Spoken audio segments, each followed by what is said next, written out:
Prepare yourselves for the coolest, calmest, and most collected content creator in the game. This guy plays poker so cold they had to name him Icy. He's climbed to the top 30 contenders of content creator of the year, but when he's not stacking chips or shuffling decks, he's dishing out daily Web3 gaming updates to keep you in the loop. A diehard ice poker prodigy and a proud Wolves Down member, he's the dealer of digital destiny, the purveyor of poker prowess, and the king of ice cold takes because he's afraid people will not like him. Give a frosty welcome to the master of the metaverse. It's Icy. Oh man, brand new intro. I love that. I am also afraid of people not liking me. So that's yeah, we're here, man. Thank you so much for that intro. That was incredible. I'm excited to talk about the poker topic. Let's go. Yeah, good to have you, buddy. Appreciate you coming in last minute. Whenever I realized we were gonna have a poker topic, I was like, we have to have Icy, the man who's probably played all these Web3 poker games, on the show. So I really appreciate it, man. Up next, this former Ultima Online pro didn't just grind for gear; he grinded his way through college by striking gold on eBay. But don't let the midnight mystique fool you. His career has been nothing but dark, or anything but dark. Excuse me. From investments, banking to funding to founding and exiting three startups, he's illuminated every corner of the corporate galaxy. With 15 years of experience in publishing and developing games, plus 5 years spent moonlighting as an investment banker, this man's orchestrated more than 50 deals, turning corporate chessboards into his personal playground. So get ready to burn the midnight oil with the dungeon diving, gold mining, future shaping force of nature. From Midnight Studios, it's Steve Wade. Hey, Sam, that was a great intro. I'm also pumped full of NyQuil, but super happy to be here. Thank you so much. Me and Steve are going to be hallucinating halfway through the show from cold medication. Look forward to the second half for that. Ladies and gentlemen, buckle up for a wild ride with a man who's mastered the art of pushing boundaries and pulling all the right strings. He's not just playing the game, he's reshaping the rules from Macau's neon lit poker palaces to the chaotic corridors of commerce.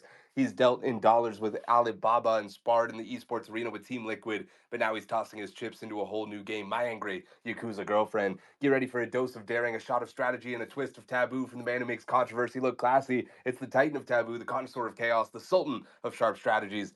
It's Sinjin. Hey guys, I'm gonna put all the energy I can. I'm down bad too, just because I haven't slept for a few days.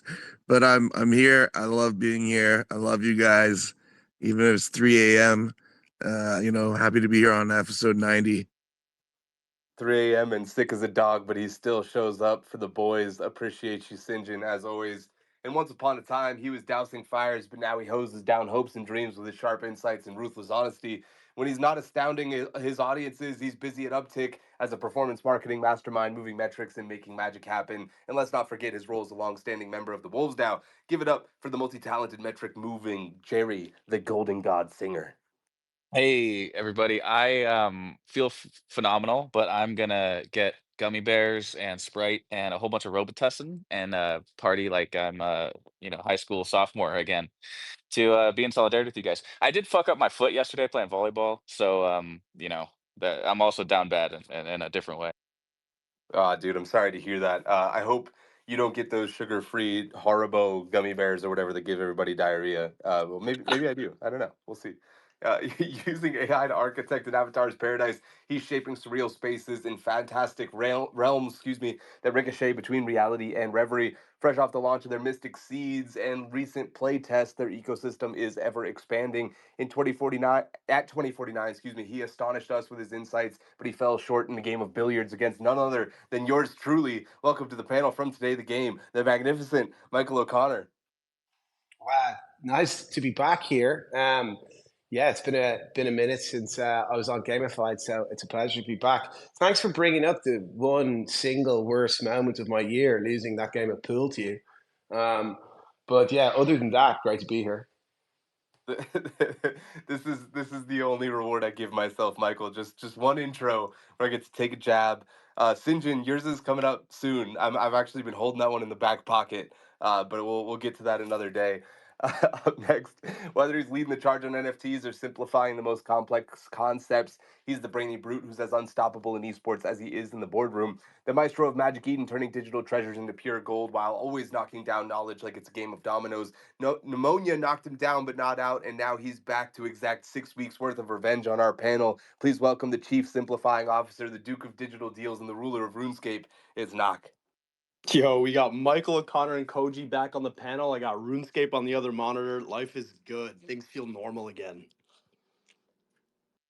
aka we are so back. And our next guest is a titan of the courts and consoles. This journalistic juggernaut has jousted through the ranks of dime and basketball insiders, juking the Giants from players to coaches and executives. He's a Call of Duty obsessed former NBA reporter, and now he's the head of gaming partnerships at OpenSea, operating OpenSea GG live streams. Ladies and gentlemen, welcome to the panel, the OpenSea operative, the crossover king. It's Oliver Big Rony Maroney.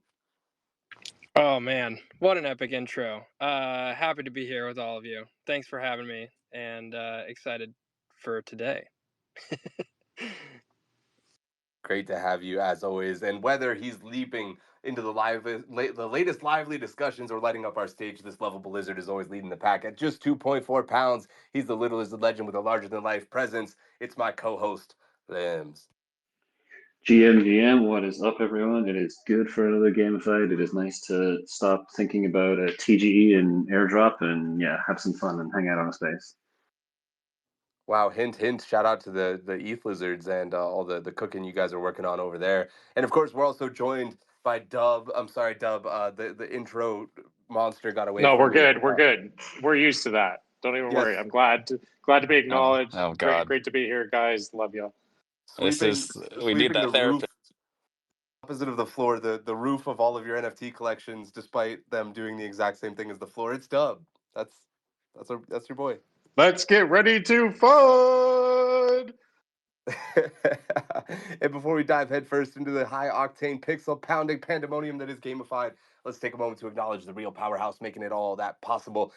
Avalanche, the official blockchain of gamified. I'm fresh off the AVAX Summit in Buenos Aires, where I learned all about how its new AVAX 9000 is making it easier, cheaper, and more feature packed than ever to deploy your very own Layer 1 blockchain and clap the competition. Imagine owning your own block space where your community validates your chain and your own token fuels the gas, keeping every bit of value right where it belongs. So remember that Avalanche is the engine powering gamified. And let's high five the force field that keeps your digital assets safe and sound. Our sponsor, StarNet, the official infrastructure of gamified. StarNet is the next generation ad network powering $100 billion spent per year on user acquisition. Instead of being owned by Google and Facebook, StarNet is owned by the games and apps, creating a decentralized and equitable ad tech ecosystem. Join the revolution of ad tech and hit the thrusters and dive into today's adventure. If you need some advertising help, make sure you hit them up. We're jumping in first with Bigger Deal. Jauwn positively reviews a Web3 game for the first time off the grid. He said it was hands down the best crypto game he's played to date.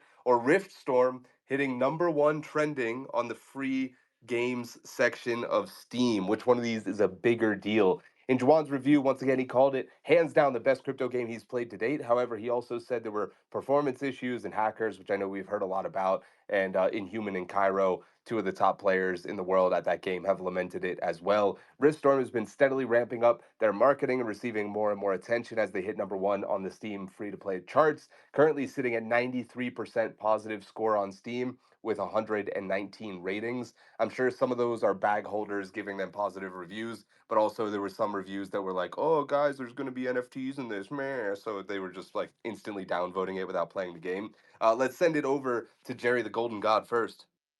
Yeah, I think they're both big deals, but I think the bigger deal is Juwan actually having a positive review. Like this is somebody who's been very, very critical of the space as a whole and has shit on everything he's touched.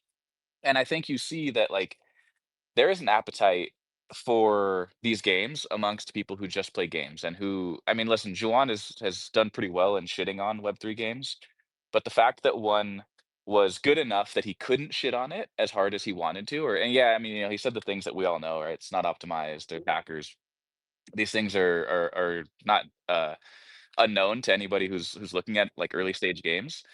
But it was good enough that he couldn't do what his brand has been built on, right? Not built on solely, but like a big part of it is shitting on these games, right? So I think what you see is that people are willing to turn their sentiment if it's good enough, right? Now, Riftstorm, I think, is a great game, and I think they also have a really good product on their hands that I think will do really well. But I just don't think it's as big of a deal as Juwan kind of turning and maybe being more open-minded to some of these things. So it's a big deal, and I think Riftstorm is great, and I think they're going to do great things. But I think the bigger deal has to be the fact that some people are starting to shift their mindset. Yeah, big shout out to Jawan also, despite the fact that, like you pointed out, his viewers primarily go there to see him shit on Web3 games. The fact that he is willing to admit whenever a game actually is good, I think proves that the entire time he was at least, willing to give it a chance. He just wasn't impressed by what he was playing. So shout out to him for that. Icy, I'm going to you next, buddy. Yeah, I agree with Jerry. He said a lot of what I wanted to say, but I think, and yeah, definitely shout out to Riftstorm. We played over the weekend, a lot of fun. I think trending on Steam is something that we haven't seen too much of. Like more games are launching their playable versions at least on Steam. So I think that's really cool to continue to see. But I was really excited to watch John's review, and I thought it was great, man. He gets a lot of like I don't know criticism in our space, but I for one really appreciate his perspectives. I don't always agree with it, of course, and I do think he leans a little bit into what his audience is coming for. But generally, I think he is pretty fair in a lot of takes. So it was great. It was great to see him favorably review Off the Grid, and that video has 217,000 views right now. So like that's just a net positive for the space. I think that we all generally believe that that tried and true, like first they ignore you, then they laugh at you, then they try and fight you, and then you win. And like we're in the later stages of that cycle. I also got to give credit to Koji, because I think Parallel got a very favorable review on John's channel.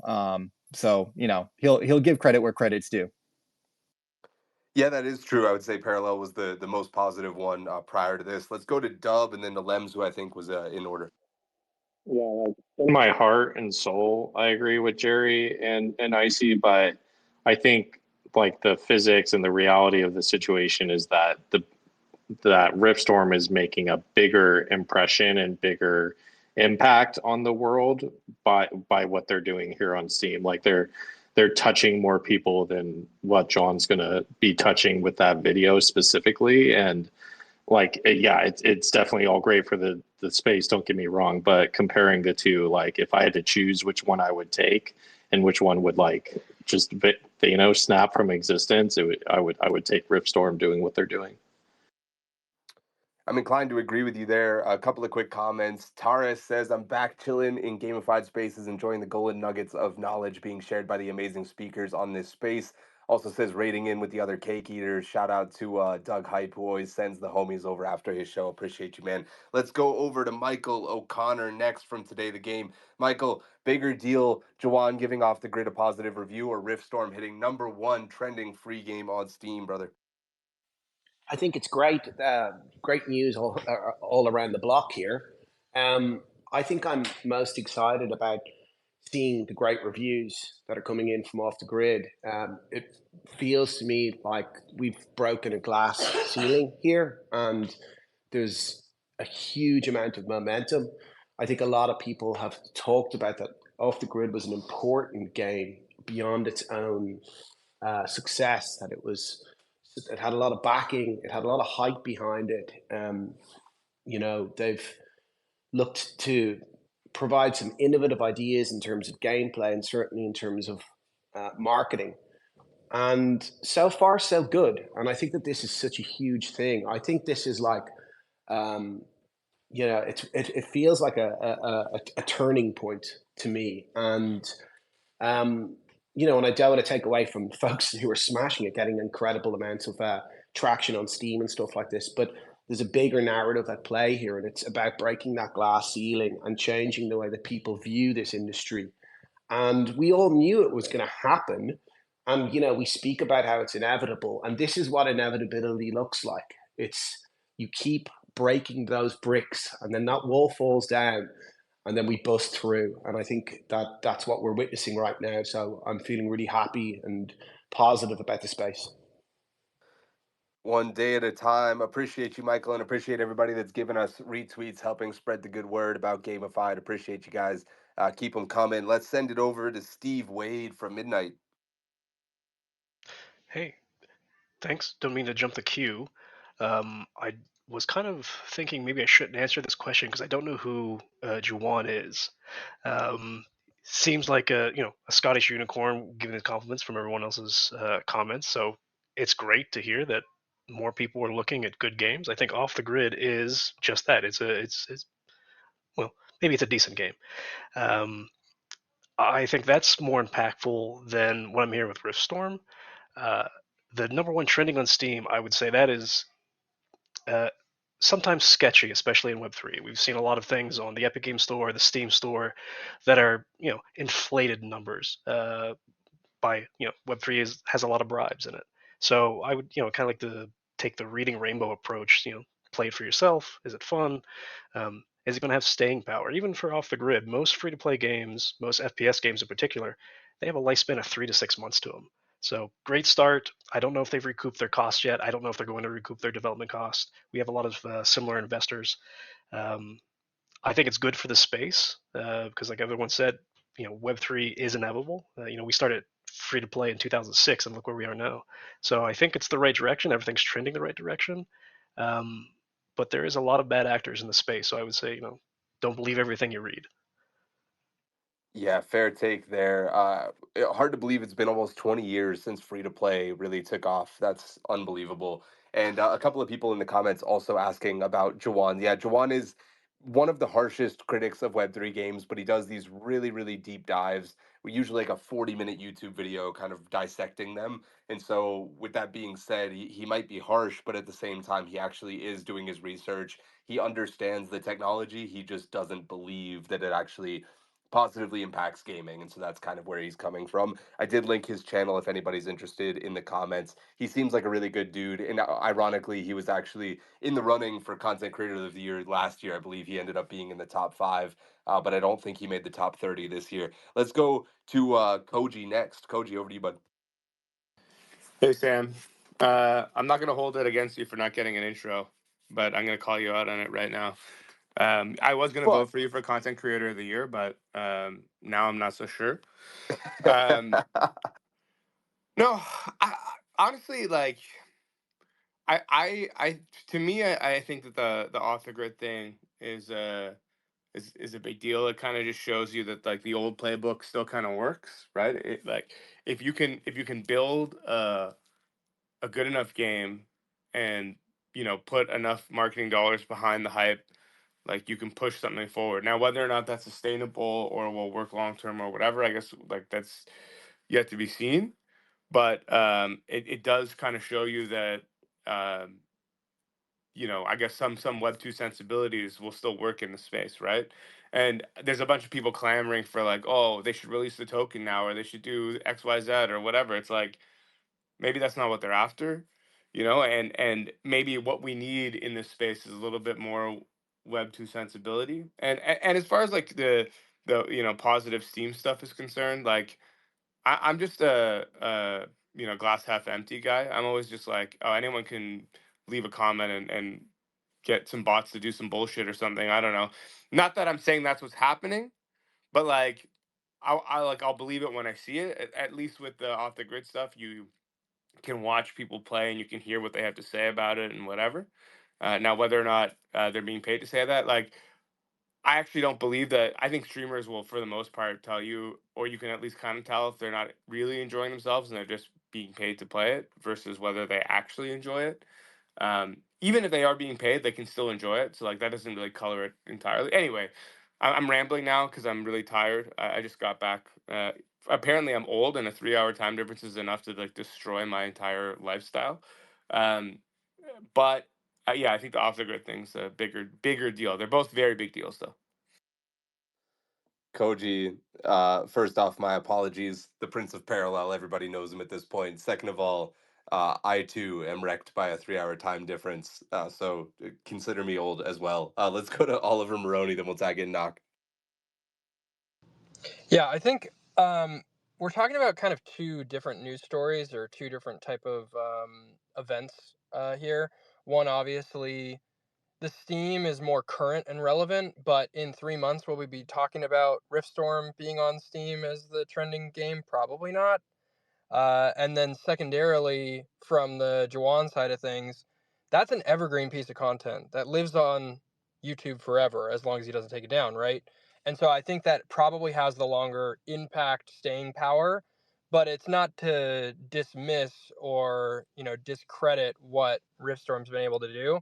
But to Koji and some of these other people's points, like the comments, some of the, ratings, review sites. I know that I don't remember who the governing person who reviews or whatever, but there's a whole new kind of law out there that was put into place a few days ago around like how you can't pay people to review your game, or not game, but like your restaurant or whatever, Google reviews, Yelp, etc. So I don't know if that impacts games, but I'm sure it will probably trickle down at some point to that where you're not allowed to, I don't even know if would an NFT holder apply. I don't know, but point being, the reviews are probably and being trending is probably less of a news story than off the grid being in a YouTube video with a creator who's famously known to be very critical of Web3. So I think that's the winner here. That's probably the bigger news, but it's not to dismiss what Riftstorm's been able to do. And as people have mentioned on here, the game's fun.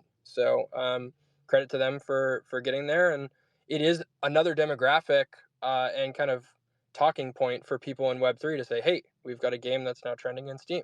You've got a trending game in Epic, etc. So that's a little feather in our cap as the crew from the Web3 gaming is inevitable is here. So that's my thoughts. We'll take as many of those as we can get, brother. And yeah, that was an interesting point that you added in there. I believe the that new law essentially makes it illegal for people to purchase uh, positive reviews in mass. So hopefully we won't see these brand new mobile apps that get like 40,000 5-star reviews on day one. Knock, over to you. We definitely will see a lot more games getting 40,000 5-star reviews on day one, because I think that's going to take forever for that to kick in.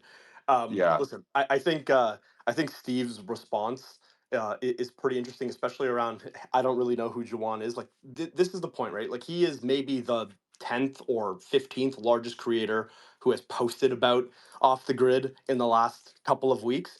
And I still think it's a bigger deal that he posted, not because he's somebody who's critical of Web3 gaming. I don't really think that that matters all that much, to be honest with you, because any traditional gamer who's watching it probably doesn't know that. And the video just popped up in their recommended and they decided to click into it because they've seen guys like Tim and Shroud and Ninja play the game.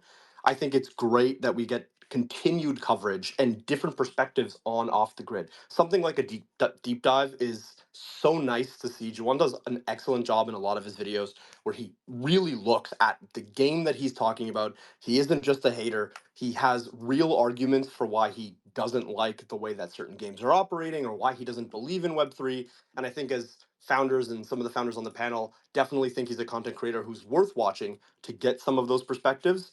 But I think anytime you've got a large traditional gaming creator post things on YouTube, get the audience and the viewership that he does receive, and then talk about a Web3 title in depth, whether or not it's I like the title or I hate the title, that is a massive amount of exposure to those types of projects.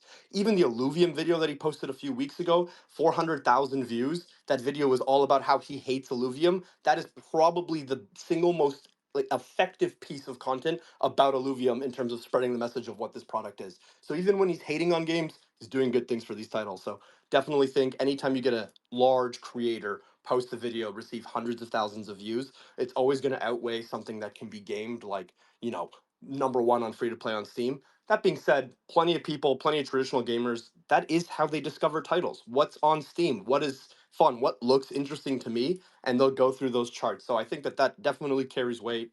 But again, content creator creating content, receiving hundreds of thousands of views about your game, that's as good as you can ask for from an actual project POV, and you're not even paying for it. Dude, Knock sounds spry, dude. He sounds like he's locked in today. Great to have you back. Sound like you're breathing again. You've got some dexterity in those lungs. You love to hear it. Let's go over to Jerry and then Lems will wrap this one up. Yeah. I used to talk about this in the early days of gamified about how Web3 and the way we do things here can actually be kind of a superpower and kind of a weapon. And I don't think we see teams really use this. And I used to talk about this, and I would say that like you have these really invested people early into your game, right? So when you launch something like a Steam demo, you should have like 1,000 to 2,000 people who were like ready to go and be like, yeah, this is the greatest game of all time, you know? And you should be able to kind of like juice some of these like algorithms. I've been doing a ton of research into Steam lately, and um, the Web3 way of building and shipping games is actually a huge advantage when it comes to things like this. I'm not saying that Riftstorm like did this or didn't do this. I don't really know a lot about like how they went about this launch, but every team should that's a Web3 game, you already have the people who spent the fucking money, right? So you should be when you launch your demo, say like, hey, it'd be great if you guys who own these NFTs and want to see them grow in value, I imagine, would go leave us a review. So I think that the fact that people aren't doing that, or we're talking about this like it's a novel thing, shows that not a lot of us in the Web3 space really understand marketing and how to use the advantages that we have. But I think that's what kind of lessens the potential impact of like what Riftstorm has done. But why? I didn't. I'm not forcing. I'm not. Yeah, I got messages from Jonah who I was not trying to imply that they told people to go and leave reviews or buy reviews or anything like that. I don't think they did that. What I'm trying to say is that like everybody should be doing something like that because you already have the community in place, right? So whereas like getting content and the amount of like free content coverage from people like Jauwn, who I imagine didn't get paid by Off the Grid, like that is such a big deal. Whereas like Riftstorm getting a bunch of reviews, like that should be happening across Web3 anyway, because you should be using the advantages that you do have. Yeah, Sorry I if I remember. misinterpreted any. Sorry, Sam. Sorry if I like made it seem like they were like not authentic with it, because I really love the game and I really love the team. So I just want to make that really clear. Yeah, no worries. I think from my perspective as well, Riftstorm has been pretty legitimate in the way that they've approached everything. This reminds me of the discussion we had a while back around people buying their own floors, like sweeping their own floors of NFT collections, and whether or not that was ethical or not. I think this was a discussion that we had on Simplified, and the conversation kind of culminated with this idea of like people do stock buybacks all the time in Web 2, and sweeping your own floors during like the 2021 bear market or 2021 bull market was considered extremely bullish and like not unethical at all. And so it's kind of a similar thing. It's like this idea of if you have financial buy-in, or you're committed to a game, why would you not go out of your way to support them more than you would something that you are not financially committed to? Which we'll kind of get into that a little bit more with Steam having to finally admit that you're only buying a license to a game and not the game itself. But it's a very convoluted discussion, and this is a great opportunity for me to say nothing you hear today is financial advice. If you need financial or business advice, please consult a financial advisor. Lems, I'm going to you for the last word, brother, and then we're going to move on. Yeah, I wholeheartedly agree with everything Jerry said. It's like the power of the Web3 communities is really like overcoming the cold start problem, right? You're not just starting from zero, you can tap into that community. And I think that's what you were trying to get at there, Jerry. Riftstorm is not like they were just paying for a bunch of people to go wishlist on Steam. But hey, like I think it's positive for the space regardless. But we've seen this before, like Bornless, we're trending on Steam on the free to play upcoming for several weeks. And I know they weren't paying people just because I know they were strapped for cash when they launched on Steam. Like they've raised since and things like that, but they were like, pretty tight budget team, like indie team that was starting out, and they got massive traction and they got a lot of like players to come in and play in their playtest from that. So don't get me wrong, it was still a huge, like a big deal for them. But I think in this case, Jauwn is a much, much bigger deal. Like his audience is pretty large. And I'd say anyone who hasn't watched his videos should go check out his channel. Um, he was like very small for a long time with like 10K subs and was just putting out these videos consistently. And then he blew up. And then people went back and watched all his old videos, and they have all from like 500,000 to 1 million views, which shows you the quality of the content. If people are going back through someone's old videos after they're out for a while and watching them, because he does a lot of research in them. And I think it's sobering for us to have that sort of negative bias as well. Because I won't say like all of us have a positive bias, right? As much as we'll try to put bias aside, there's always going to be a subconscious level. We want this space to succeed. We're always going to have a positive bias. He has a negative bias because he thinks NFTs and games are stupid, and that's fine. But I think it's really good for us to be able to look at both sides of the coin and actually see how he approaches it. His criticism is usually very valid, even if there is some slight negative bias to it. And there's things like early access and all that. But overall, I think I'd recommend anyone who's in this space actively to go check out his videos. Even if he covers a game you love and you have bags, and it's good for you to sort of reevaluate and get a fresh look on it from someone who's being pretty critical. He seems to have technical skills as well, because he goes through code sometimes, and there was a game he thought was good before and then discovered it was actually just a rip-off of some other open source game. So yeah, definitely highly recommend that, and think it's a much bigger deal than Riftstorm just being on Steam, because yeah, we've seen some Web3 games go on Steam before, but as Nox said, this is it's good free coverage, and because we know he wasn't paid to do something like that, and again, it's more mindshare for the space, and I think it'll slowly but surely, it's going to make people stop and think, just like we had Shroud with his comments around, hey, instead of using a Steam marketplace, you can just use the blockchain. It's simple as that. We can consider Jauwn sufficiently glazed. Let's send it over to Steve Wade to put the hand up. So I only put my hand up because it said every other speaker's hand was up. I didn't really have too much to say, except one, I'm glad that you did say this is not financial advice, because as a registered rep of the SEC, I will tell you that token buybacks, NFT buybacks, that is flirting with disaster. So be super careful with that. But I guess what I'm hearing is as we're wrapping up, whether it's Jauwn or if it's Riftstorm, it seems like it's the same side of the same coin, or different sides of the same coin. None are materially different, except that we're moving the ball forward 1 yard at a time. This both is good for Bitcoin, right? Great takes, and thanks for covering my ass. I appreciate that, Steve. Yeah, nothing you hear today is financial advice. Nothing you hear ever on Gamified or Simplified is financial advice. I'm a moron whenever it comes to finances. Bullish or bullshit on all the different poker platforms we're seeing in Web3. There certainly is product market fit for on-chain poker. Seems to make a lot of sense. But at the same time, we're seeing, just like we saw with chess, where a bunch of different products are all coming to market kind of at the same time. However, it's hard for me to decipher which one of them actually has a genuine unique selling point that poker players find compelling. Are these actually different from one another, or is this another case of just it's a battle of oh my god, I'm forgetting the word. The battle of somebody fill in the blank where you run out of everything. User acquisition? I don't know. I'm guessing here. Attrition. Oh War my of god. attrition is the word. Attrition, that's the word. Jesus, Lord, thank you. That's why Knock is the best. That's why I needed him back. I'm going to send it over to Koji first. Koji, bullish or bullshit on all these poker platforms that are entering Web3? Well, I just put my hand up so that I could let Sinjin go first, because everyone else here should just shut the fuck up and listen to what he has to say about it, I think. Sinjin, please take us away, brother. No, actually, I like Icy to go first, and so I can say bad things when he says all the nice things, and so it'd be a really good counterpoint. So, Icy, please take it away. No pressure. Wait, can we just keep passing it forward? Can I just go to someone else? Listen, yeah, my fear of not being liked is kicking in.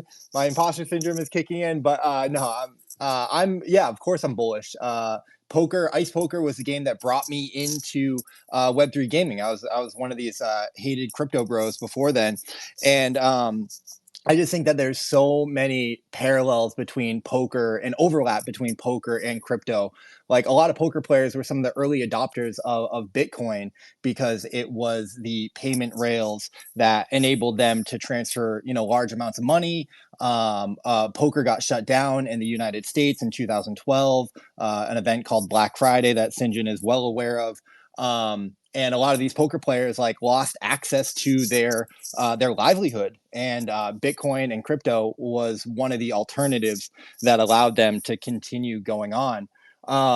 So the Ice Poker GameFi project really was the first thing in NFTs that made sense to me late 2021, early 2022, and it got me really excited about what gaming could do for crypto. So we always talk about more shots on goal.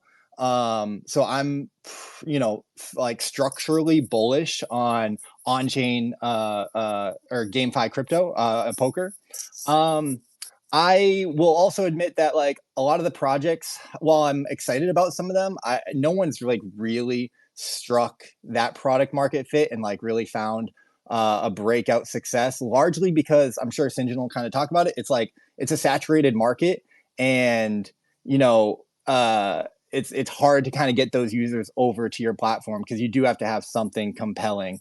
Of course, many of you guys know I work with Decentral Games and Bag.win. Um, they originally built in Decentraland, which was a very like, you know, talk about poor UI and terrible onboarding. They've since, like, over the past 2 years, I always give them credit for continuing to build and continuing to ship and like pivot and launch new products. And I'm really excited about their new Bag.win crypto native poker platform. A lot of you guys have like come and played on it, largely because for me as a poker player, um they've given me access to like these private tables, so I can start a private table and invite my friends and like recapture that home game feel of like playing poker with your friends and talking trash and all that. That was like the first iteration that I've seen that really struck a chord. Also, like, it's, you know, crypto native, so that you don't have to jump through a lot of the KYC hurdles to like just be able to start playing. So I really like that. I'm not up here to shill, I'm just trying to give that as an example of one product that has innovated and stuck out to me. I'm also like really excited about what Sugartown is doing. I know there's, you know, criticisms around, you know, the whole Zynga thing, but I think the idea of playing poker and rewarding them with like NFTs, and you know, Peyton had a great post about like SBTs versus NFTs yesterday, and I think this kind of falls in line with that, where it's like you're having this rewarded play is kind of the narrative that they're trying to push forward, where you have something at stake, but maybe it's not necessarily, you know, you have to wager your own money. You can kind of have this like middle ground, free to play option where you grind and you earn points and you can climb the leaderboards and stuff like that. So I think some interesting things are happening. What's ultimately going to be the winner, you know, kind of remains to be seen. Like, kind of like off the grid, it's like you kind of have to come out with a big marketing push. I will also just close out and say, like, I play tested an on-chain poker platform once, and man, it was really terrible. I'm sorry to say it, but see, guys, I'm not the nicest guy in Web3. That's definitely Matt DeFi's. We need to change that narrative, just for the record. But it was literally the Wanderers meme, where it was like on every action took 10 seconds in a MetaMask transaction to like complete. And in poker, Sinjin knows, like, poker players want fast, you know, as many hands per hour as possible to like maximize their win rate.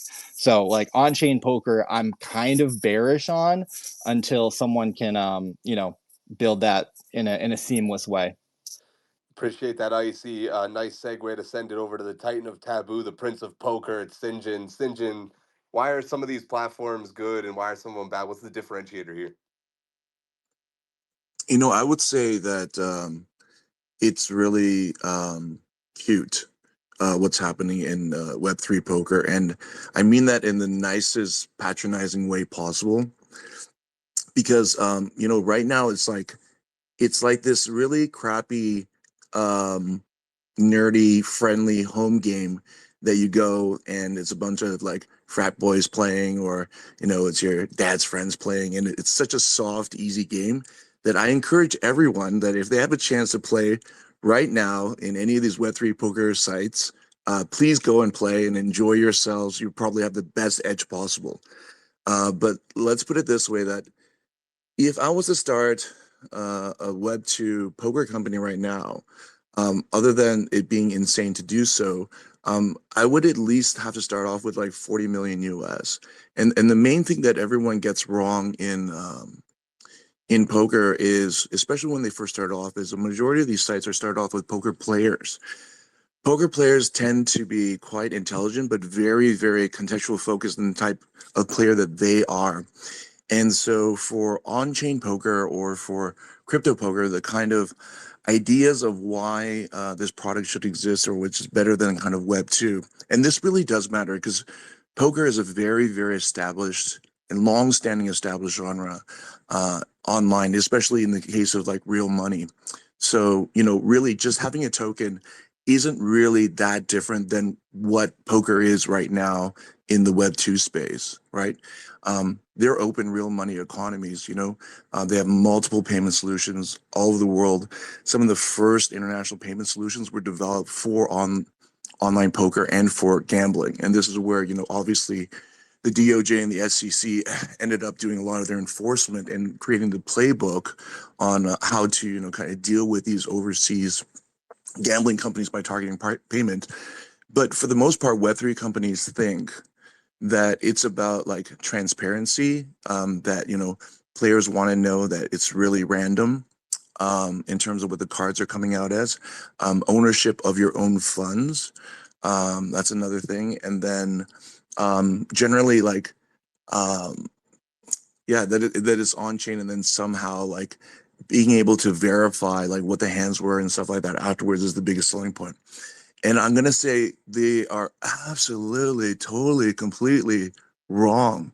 The main thing with online poker is user acquisition. You have to be able to solve that. And then you need to have critical mass. So like in, I would say like 2000, I want to say like 2004, there were over 200 online poker sites that were like that were profitable, like not varying degrees of profitability. Obviously, the industry like ended up really strongly consolidating, especially after the UEGA, like the Unlawful Internet Gaming Act in like 2005, where there was legislation passed which basically banned online poker, or actually any games of chance, right? Except for like fantasy draft, sports betting, where like party poker, which was making like $400 million that year, they basically decided, the entire business model is screwed, and they're out.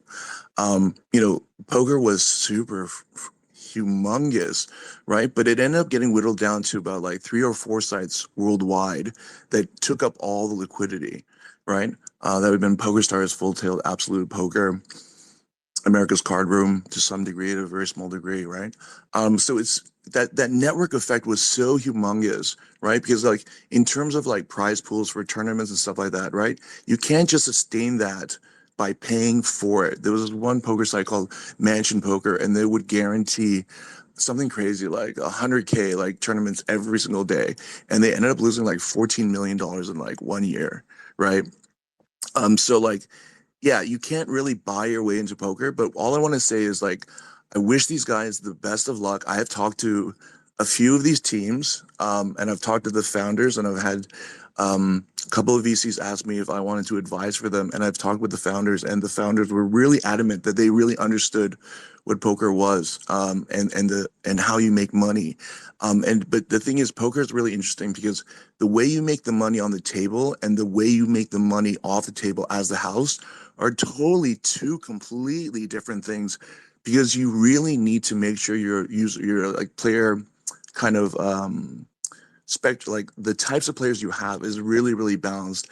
And most importantly, you need fish or new players on the table, players who are playing for fun. And because of that reason, I will say that a lot of the players that are playing right now in Web3 and crypto poker or whatever like that, they're doing it for fun. It's like their interest. It's the reason why like even like crypto casino games, that were like from 5 years ago, like like the rocket ship jump off the game. I'm not saying gamble. Don't go and gamble, guys. I'm just saying that the games are really soft. But that kind of casino content right now is actually the number one online casino content for Web2 now, because those games were like so innovative and so fun, like starting from like Bitcoin Dice and everything else like that. So, do I think that they're gonna make it? I hope that they do hold on. I think it's great for community building. Poker is a fantastic game. I think that the games are really, really soft right now, that if you were a good poker player, you could really get into it. But I'll give one example. There's this one super amazing pro, Mike McDonald, we call him Timex, and he was going through why a certain poker site wouldn't work. And I was reading through the comments, and then that new poker site that was launching, basically the founder had given all these comments as to why Mike McDonald Timex was wrong. Like, this dude is like a fucking like online poker player's player. Like, he is just super respected in the space. He's of that time where like online poker was the peak, and like he's just fucking fantastic. And then like to all like the real actual online poker players, the CEO looked just like like didn't have any idea what he was talking about. And that's a good thing, because then that means the games will really soft and they're gonna go out there and guarantee prize pools. And so go and get yours. Not financial advice, not gambling advice. Please gamble and play responsibly and enjoy yourselves. All right. Sinjin says it all hinges on user acquisition. Zach D in the comments says hard bullshit with the on chain poker and the idea of the World Series of Poker online. I like it. It's fun, but Poker Go tried this and they failed despite owning the World Series of Poker rights. Let's send it over to Theo from Gunzilla, who's joining us. Theo, welcome to the party. Bullish or bullshit on Web3 poker?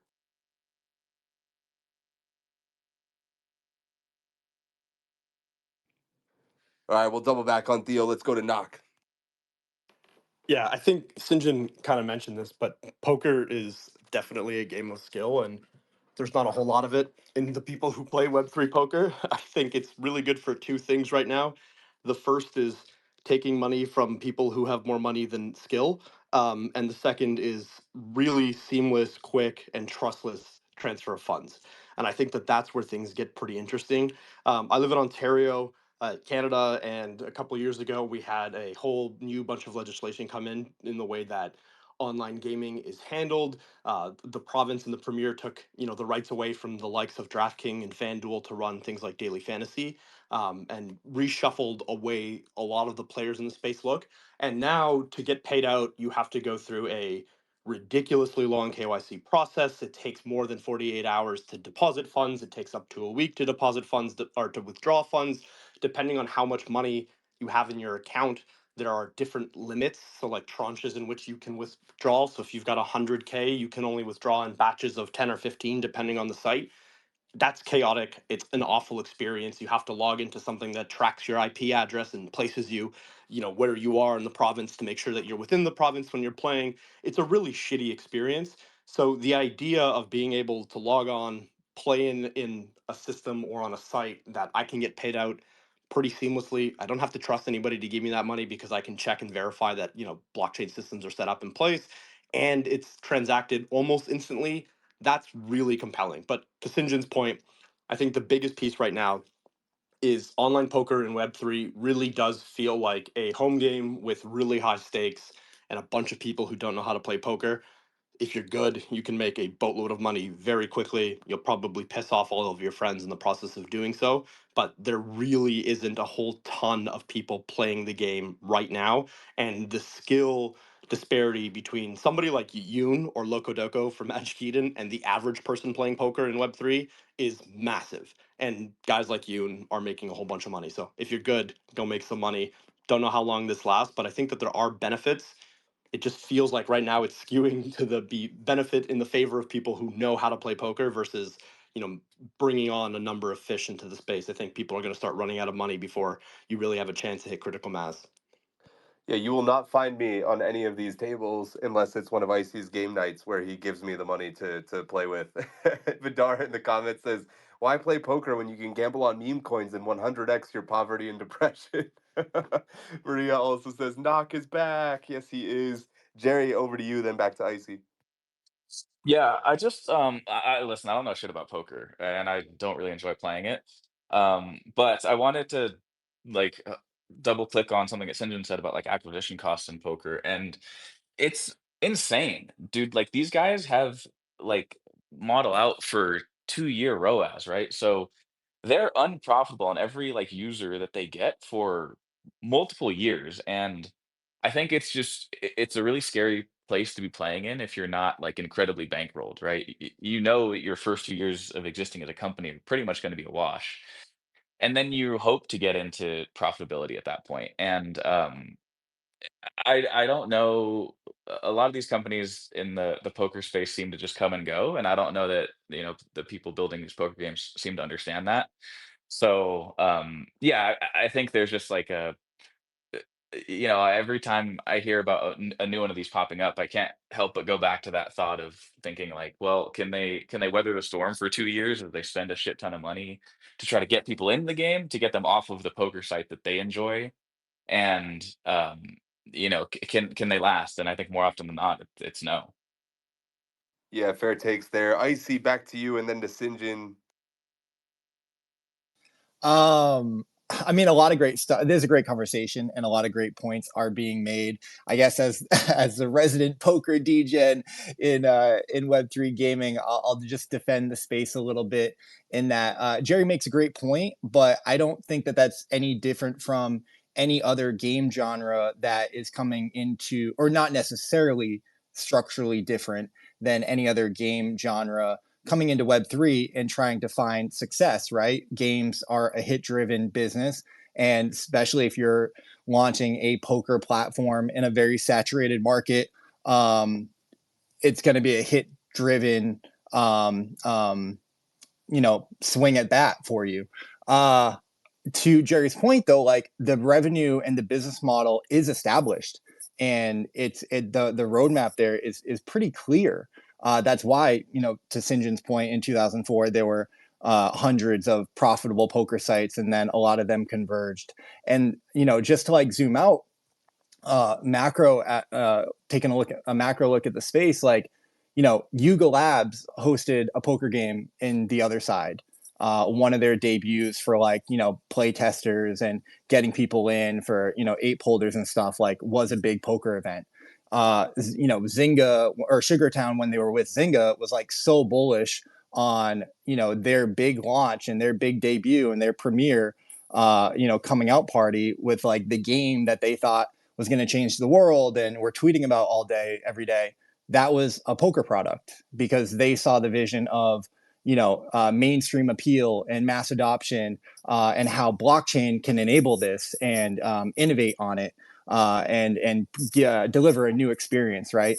Even Gala, not to like, not to praise Gala in any sense, but like they had a partnership with Poker Go, which Poker Go is one of the leading poker entertainment platforms in the world. They produce a lot of the World Series of Poker events and basically have a monopoly on a lot of the online content. And they had a partnership there, and I played the product. It was fine. It was nothing too revolutionary, but it was interesting. So I just think that like there's a reason you're seeing so many people try to launch something with poker, because it is established. It's very well understood. There is a profitable business model and revenue stream there. And there's a lot of parallels to what is happening in crypto with payment rails and, ease of access with that. So I do think that like in the future of Web3 gaming and a blockchain society, like there will for sure be an on-chain poker or a crypto native poker platform. Like that's 100% a given. Who it's going to be, I have no idea. In the comments, Vidar says, "I'd rather bet on Twitch plays Pokemon." Man, that's a throwback. All right, Sinjin, giving you the last word, then we're moving on to the next one. Yeah, so I think Icy really does understand a lot more than a lot of people in the space. But generally speaking, right? If you have your users and you have a kind of time zone where you have enough concurrent player base, you'll be profitable with online poker right away. It's not a driven industry when it comes to casino and poker type games, including like social casino and social poker. The reason why is because for a hit game to kind of work, you need to have X amount of interest so that you could monetize or convert over the players, or you reach some kind of profitability over your development costs and stuff like that. But poker and casino games, social casino games, they're already solved. Whether you play poker in Australia or the US or Antarctica or blackjack, it's all the exact same game. So development costs generally are extremely low relatively, right? But the biggest thing is that as long as you have players playing, like there's no word for monetization in our industry, right?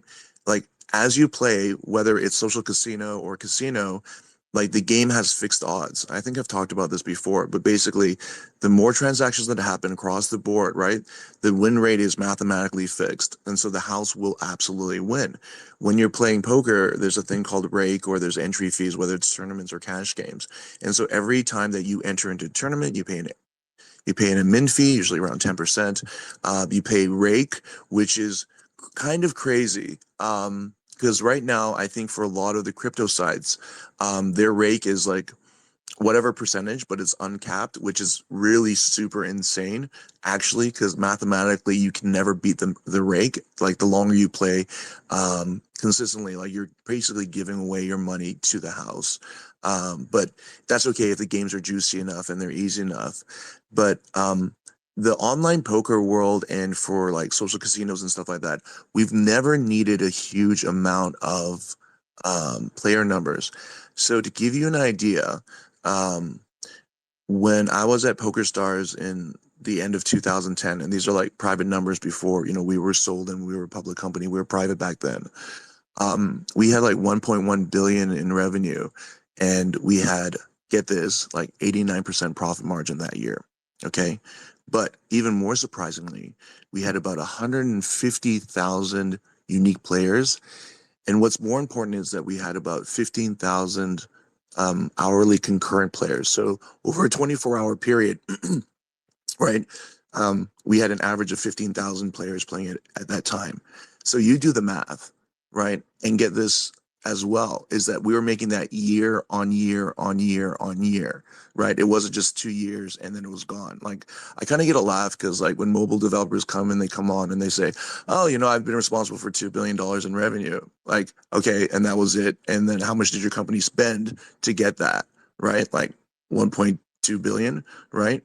So like the economies of how it's set up because of the network effects, this is like the most beautiful business you want to be in. But the danger is that when you're the only player in town, when the player loses, okay, they'll just redeposit.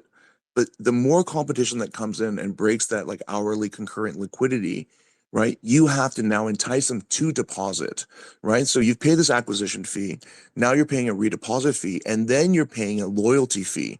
So you're paying three different types of fees for like the acquisition, the retention, and the reactivation, right, which we call like redeposit. So the costs start to add up with the competition. And if you haven't hit critical mass yet, right, then you never reach escape velocity, right? And all network effect businesses really are like a hockey stick in terms of growth.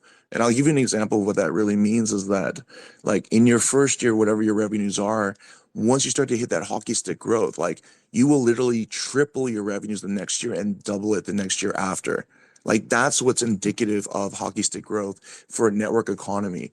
And so like I wish all these guys the best of luck, but it's a lot more like the game gets really heavy in terms of competition very quickly. But I also want to say why it's so enticing is because like it is very profitable if you're first to the market. It always is, right? But whether or not you can get to that escape velocity and really make the money that is really sustainable gets really complicated too. And that's not even starting to talk about bots and the fact that even Texas Hold'em at this point with GTO is like solved, right? Game theory optimization.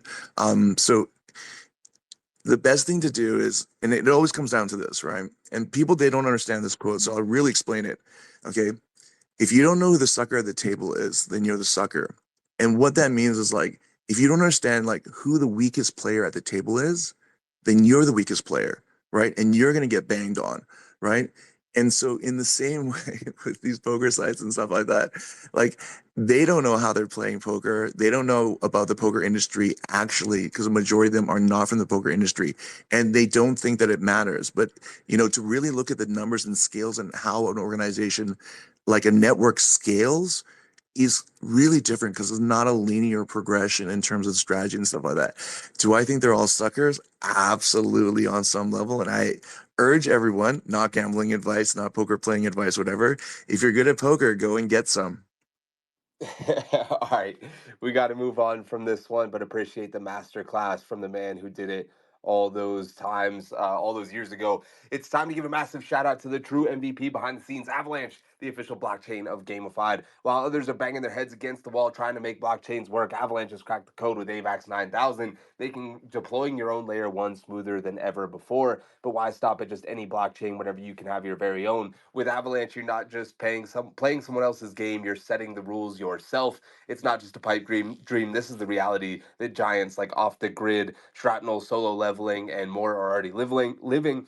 They're creating custom tailored gaming experiences on their very own AVAX L1s, free from the usual developer headaches. Oh, sorry, guys. The sickness is really kicking in the second half of the show.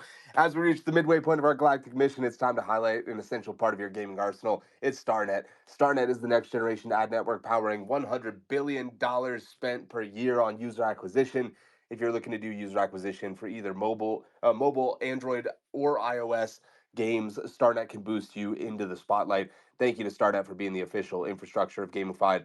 Our next topic is agree or disagree. Animoca CEO Robbie Young says every blockchain project will have, quote, a Telegram complement. He says that Telegram gaming is representative of mass adoption and other projects will get onboarded. Quote, anybody with a Web3 app will have a Telegram strategy for onboarding because it represents a distribution, advertising, and marketing vector. It represents the top of funnel for user acquisition, Young told Decrypt. Everybody from DeFi to gaming, regardless of their core experience, lives will have a Telegram complement, unquote. Do you agree or disagree with this take? And do you think Telegram will still be around or will no one care in the next year or so? I think Oliver Maroney had the hand up first.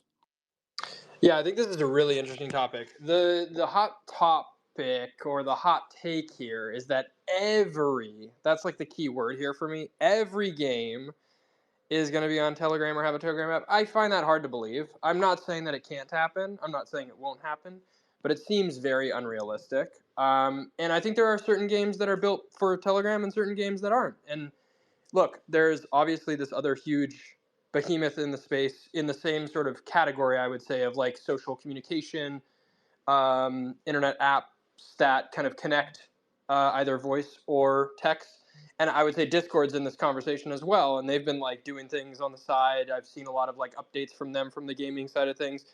I don't know who wins this battle, but it doesn't feel like this is like Telegram's thing to own. I understand that there's like all these quote unquote users, but it feels to me like a lot of these are being either bought or resold or shared across multiple different groups. And so I'm struggling to believe that every game needs one of these, is I guess my point. So I would say I disagree to the extent that every game needs it. I understand the value. I understand the approach.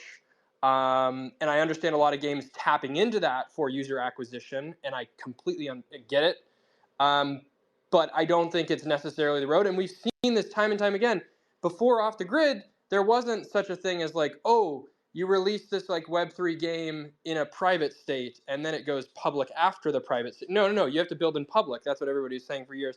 And so I think like acting in definites, especially in Web3, feels like such a slippery slope and something that we've gone down multiple times, and it's never actually, reigned true. And so I would challenge people to say, no, you don't have to. I think there are alternatives and useful resources that people can use outside of Telegram if they feel that that's not the best use of their game's user acquisition strategy. Do I think it's a good one? Absolutely. I don't think it's wrong. I don't think anything's right, but it just feels like every game is such a definite here, and I don't agree with that.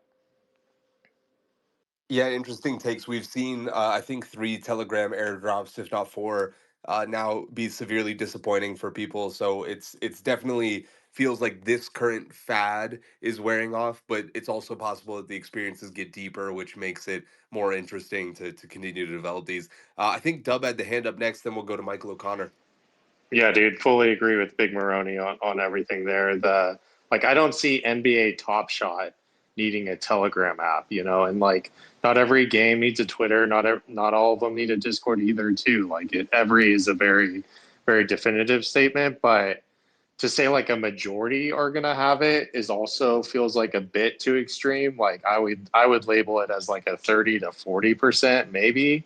But I do see I've been working on a Telegram game for Shrapnel for a bit, and in that I've been like hearing and learning about the Telegram space more, and it sounds like there's some pretty big players coming in Q1 of next year. So I'm interested to see how that'll change things up. I think it's going to be growing, but to say every is like 70% too much on my feeling.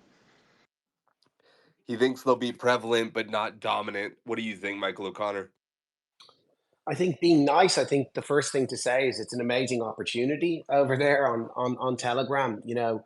Almost, well, most crypto users seem to be there. So it's great to go where the users are, pretty kind of 101, get to the point of sale. So it's an awesome opportunity. People have known about it for a while. We've seen people executing on it over the last period. It was super hot. I still think it has massive legs. I think that there's great opportunities to build better games over time as they kind of create better frameworks to create games inside of their platform. But here's the thing: we're talking about a technology and a platform. To say that all of these games that are using this technology must have this representation on this platform, I think is a massive stretch. It's like, oh, everyone must have this kind of Facebook profile, but actually, well, not really. Not every game really needs a Facebook profile because audiences actually migrate around different platforms, and it really depends on which types of audiences you want to speak to. But of course, it's an amazing opportunity for right now. But I think it feels a little bit overhyped to me to say that everyone's going to need it. With that said, I think that I think that the people who are going to do stuff there over the next year are going to create awesome opportunities. Yeah, let's not throw the baby out with the bathwater here. Let's take it step by step. And it's a platform. I think it's a great platform. I love it. But yeah, skeptical about what Robbie says on that one. Put me firmly in the skeptical category as well. Let's see if Knock is in there too. Knock, bullish or bearish, or what? Agree or disagree that every single game will have its Telegram companion app? Yeah, hard disagree. Let's be real here. Most teams are struggling with managing any sort of consistent schedule on Twitter. You take it a step further and you go to Discord, and it's even harder for teams to stay on top of what's going on in there and dealing with tickets. You need to hire staff. You need to make sure that you've got a plan. You need to make sure that it's constantly monitored. You add 2 or 3 or 4 additional channels. You're looking through traditional Web 2 channels. You kind of get distribution on Steam. You're trying to make sure things work on Epic, and all of a sudden you're doing everything, but everything sucks and it's not effective in any capacity. So I think teams who believe that Telegram will be a useful onboarding tool or a useful place to help to disseminate information that they want to get out there into their specific audience, or they want to use that place as a hub for information for Web3 native folks, great. I think that all the more power to you. You should lean into that, especially if you believe that it works and it fits with the strategy that you're trying to employ. But we talk about this all the time. Should games build their own wallets? Should they build their own marketplaces? Should they launch their own NFTs? And the answer ranges from absolutely not to maybe, depending on who you are and what your strategy is. But one thing is for sure: if you try to do everything, you're not going to do anything well. And I think that teams in this space already have a hard enough time monitoring the ecosystem, making sure that they can share information in a way that is effective. You ask anybody on this panel right now about any game, and I promise you they've missed 15 of the last 20 announcements. And that's not because teams aren't putting the announcements out there, but it's because there's so much noise in the space. It's really difficult to pay attention to any one thing. When you're a team and you're trying to manage 3 or 4 platforms to share the same information, it's really tricky. And if you're a user who's in all 3 of those platforms, it becomes annoying. I don't want to hear the same announcement on Twitter, Discord, and Telegram. I'm going to leave 1 or 2 of those things, and I'll follow you on a platform that makes the most sense for me. So the idea that everybody needs to use it is obviously, I think, him being a little hyperbolic. I think that you're going to see a ton of teams try to leverage Telegram because it is a crypto native place. It is where a lot of us play, hang out, talk, find alpha. There's a lot of us are trading within Telegram itself. There are games to be played. It is something that is very close to the crypto ecosystem in the same way that Twitter and Discord are. But you don't need to play in all 3 cycles. I would implore any team, make sure that when you're making a decision on how and where you communicate information to your audience, you're very intentional about the way that you do this because you need to staff it up. You need to make sure you're consistent with it. Anybody can open up a Telegram group chat or Telegram channel and say, hey, we've got a Telegram. But if you're not monitoring it, if it's not a place that is full of information and life, people are talking to one another, then it's a complete waste of time. Great stuff from Doc. Let's go to Koji, then we'll tag in Steve Wade. Yeah, I mean, I was gonna say something similar to what Michael O'Connor said, which is basically like when I was in a band, everyone told us that we needed to have a MySpace, and that every band was gonna have a MySpace, you know. And look at where we are now. I'm not in a band, and no one's on MySpace. So I think that the idea that every game is gonna do X or Y or whatever is I mean, I have to assume it's just hyperbole on their part because, like, yeah, a bunch of people are going to do it now because it's going to work for now. But no matter how big it grows, like all empires fall, and I suspect that like if I were to ask any of my like quote unquote normie friends, are you on Telegram? They'd be like, what the fuck are you talking about, right? So I think there's a good chance that not every game is gonna need a Telegram, and that's not where they're gonna reach everybody. You know, if you want to like really tap into the Web3 side of things and maybe like some degen behavior, Telegram is probably a pretty great place for you to be. But you know, the fact that the idea that every game is going to need something like this is insane. Like it's not even close. I don't even think like 10% of games are going to use this shit. Interesting. We do see a lot more companion apps being spun up with most games at this point. So I wonder if this is just supposed to be an easier companion app instead of having to go to the app store and download one. You just use Telegram. But at the same time, if every game is going to have one, that means Telegram would have to be ubiquitous, and it's still competing with a lot of messenger apps like Signal and WhatsApp and stuff like that for mindshare and user base. Let's go over to Steve Wade, then we'll tag in Jerry. Yeah, I'm glad that you're calling it a companion app because I think that's the thing. I think the first thing to ask, how many projects is Robbie actually going to be pitching, right, on Telegram? Why does he think it's important? It's because he's got 10 game companies doing it. Telegram is not the place it's going to be happening, right? It's just not. It's not an ecosystem that supports real game projects for a companion app. For those of you who remember companion apps, they were really big in 2008, 2012. People still go out and get like I think it was the Fallout 3, APK file. You can still find it on like these black websites because it's no longer supported. And that ultimately, to Knox point, is what happened to the companion app fad of the late 2000s. Is they were used for marketing. After that, they were abandoned. Um, some did all right. Some people liked them. I think the granddaddy of all companion apps was the WoW companion app. Uh, I loved it. It eventually kind of fell out of favor. But the hottest thing in gaming, at least early stage VCs right now, they're looking at ways to solve for the user problem. And so great, use Telegram now. There's some users there. Maybe 1 in 1,000 are not a bot. But there will be a companion app that's an ecosystem companion app that I think comes out. And so we're seeing things getting invested now. A16Z just put money into Windwalk. What Moku was acquired by Ronin. Like these are going to be the what I would call super apps that are going to be interesting. So Telegram, I think it's a short-term upside for some Web3 projects. Long-term, there will be a companion app that actually makes sense for some games. Curious to see how that evolves with Web3 technology. Jerry, over to you then to knock.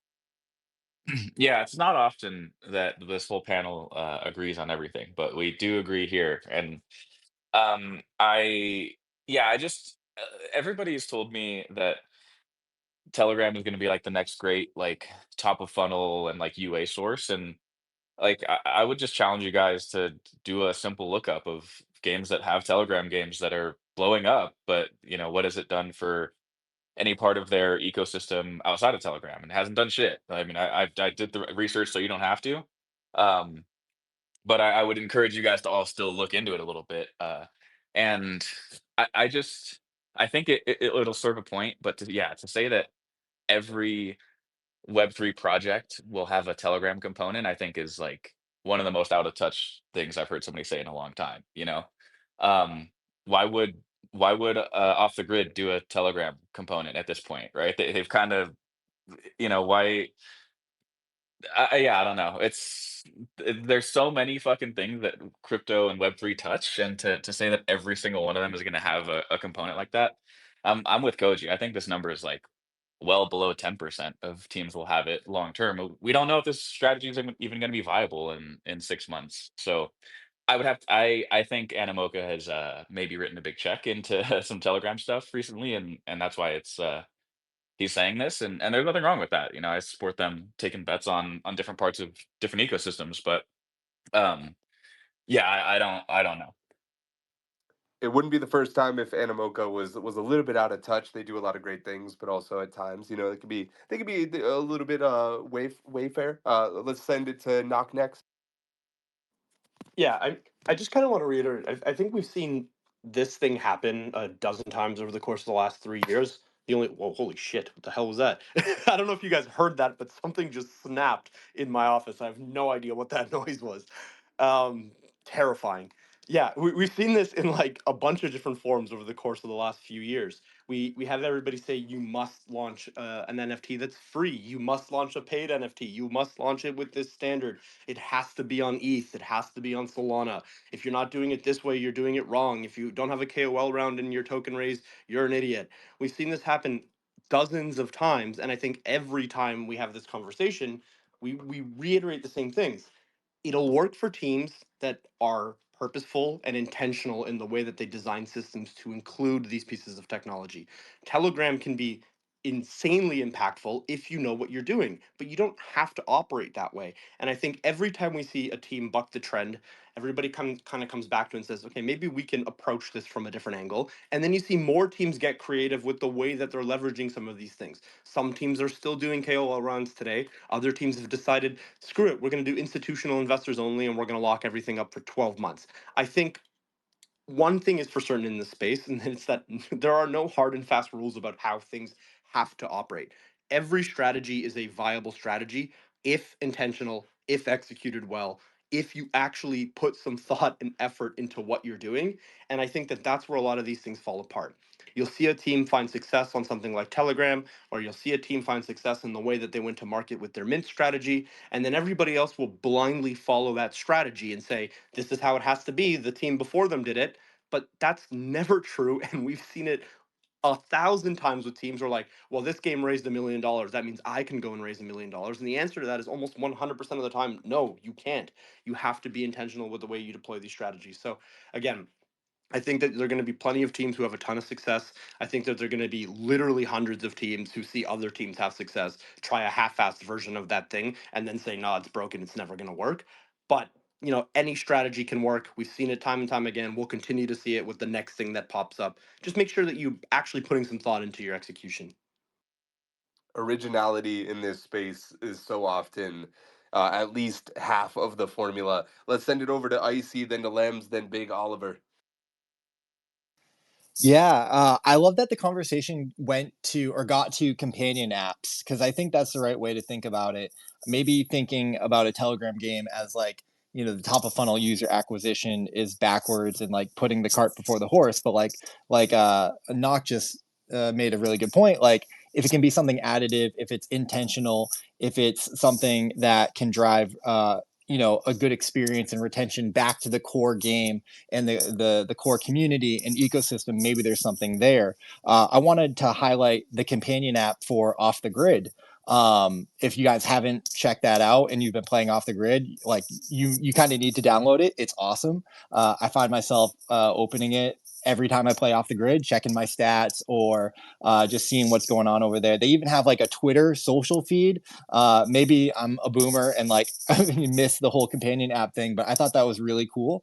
I actually found a comment that I left on Crypto Stash's feed back in August when I first jumped on there, and that was really cool. So that was a really first principles kind of experience for me of like, this is additive, and I get the little notifications on my phone. Someone's playing Off the Grid, and someone wants to come, add you to their game and whatnot. So it'd be really interesting to see more games maybe build out their version of what the companion app would look like, that is additive, that is well thought out, well intentioned, and kind of creates that stickiness and that retention that a lot of games are searching for. Great point, I see. We got to get you a different microphone though, dog. Holy moly. It's like you're going through a car wash the entire time. Let's go to Lems, then to Oliver.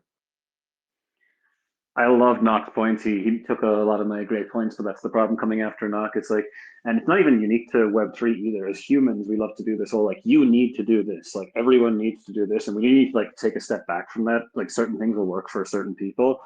For me, I actually am more interested in Telegram as standalone, not even as this like companion funneling thing. I think it's really interesting as like a casual game source. Like we have like PWAs have been popping up a bit now. And people say one of the biggest criticisms is like, hey, you don't have App Store discovery. But with something like Telegram, you do have like, people are actually already there for another reason. And if you can tap into that casual user base of casual gaming, I think that's really interesting. But it's only going to work for certain projects. It's not going to be for everyone. It depends on what kind of game you're building. And I think we'll see more deep experiences come up over time as well. Like 6 months ago, everyone's like, oh, you need to make a Telegram game, and everyone's doing the same old Tapper games. But I think over time, we'll start to see more interesting things. So I'm definitely bullish on Telegram as a whole and think like it'll stick around as another platform for games.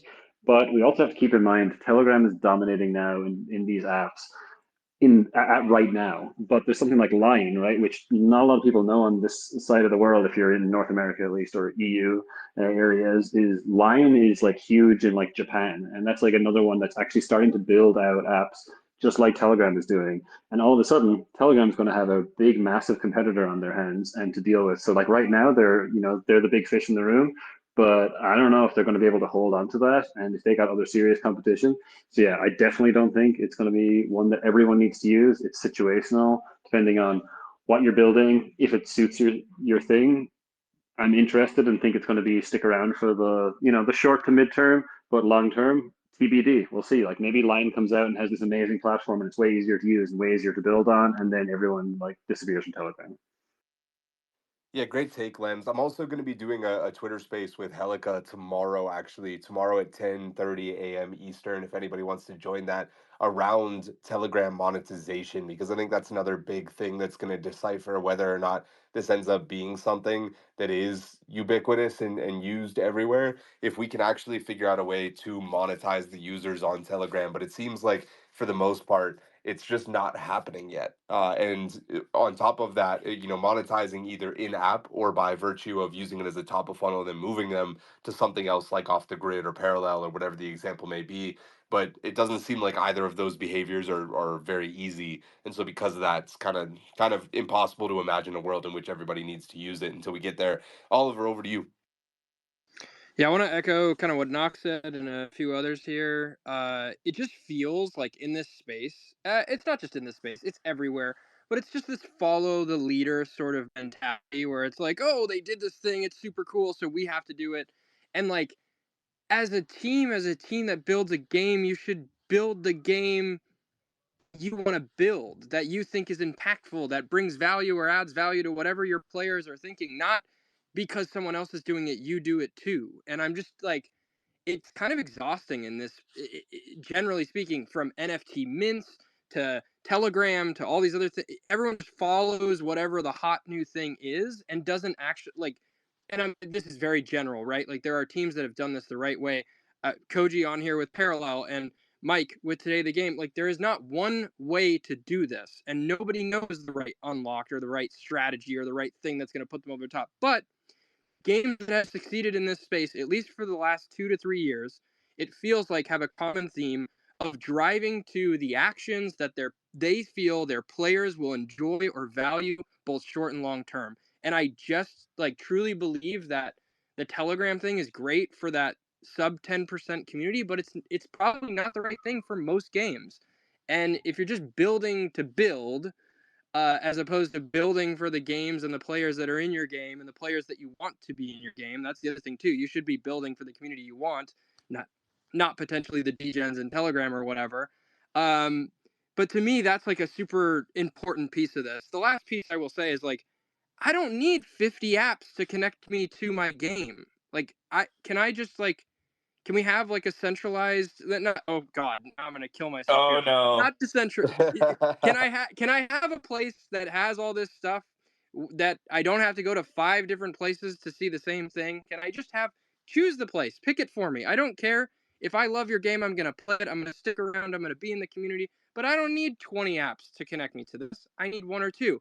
And I'll use this as an example. The companion app for Off the Grid is great. It tells me things that don't show up in the game as easily.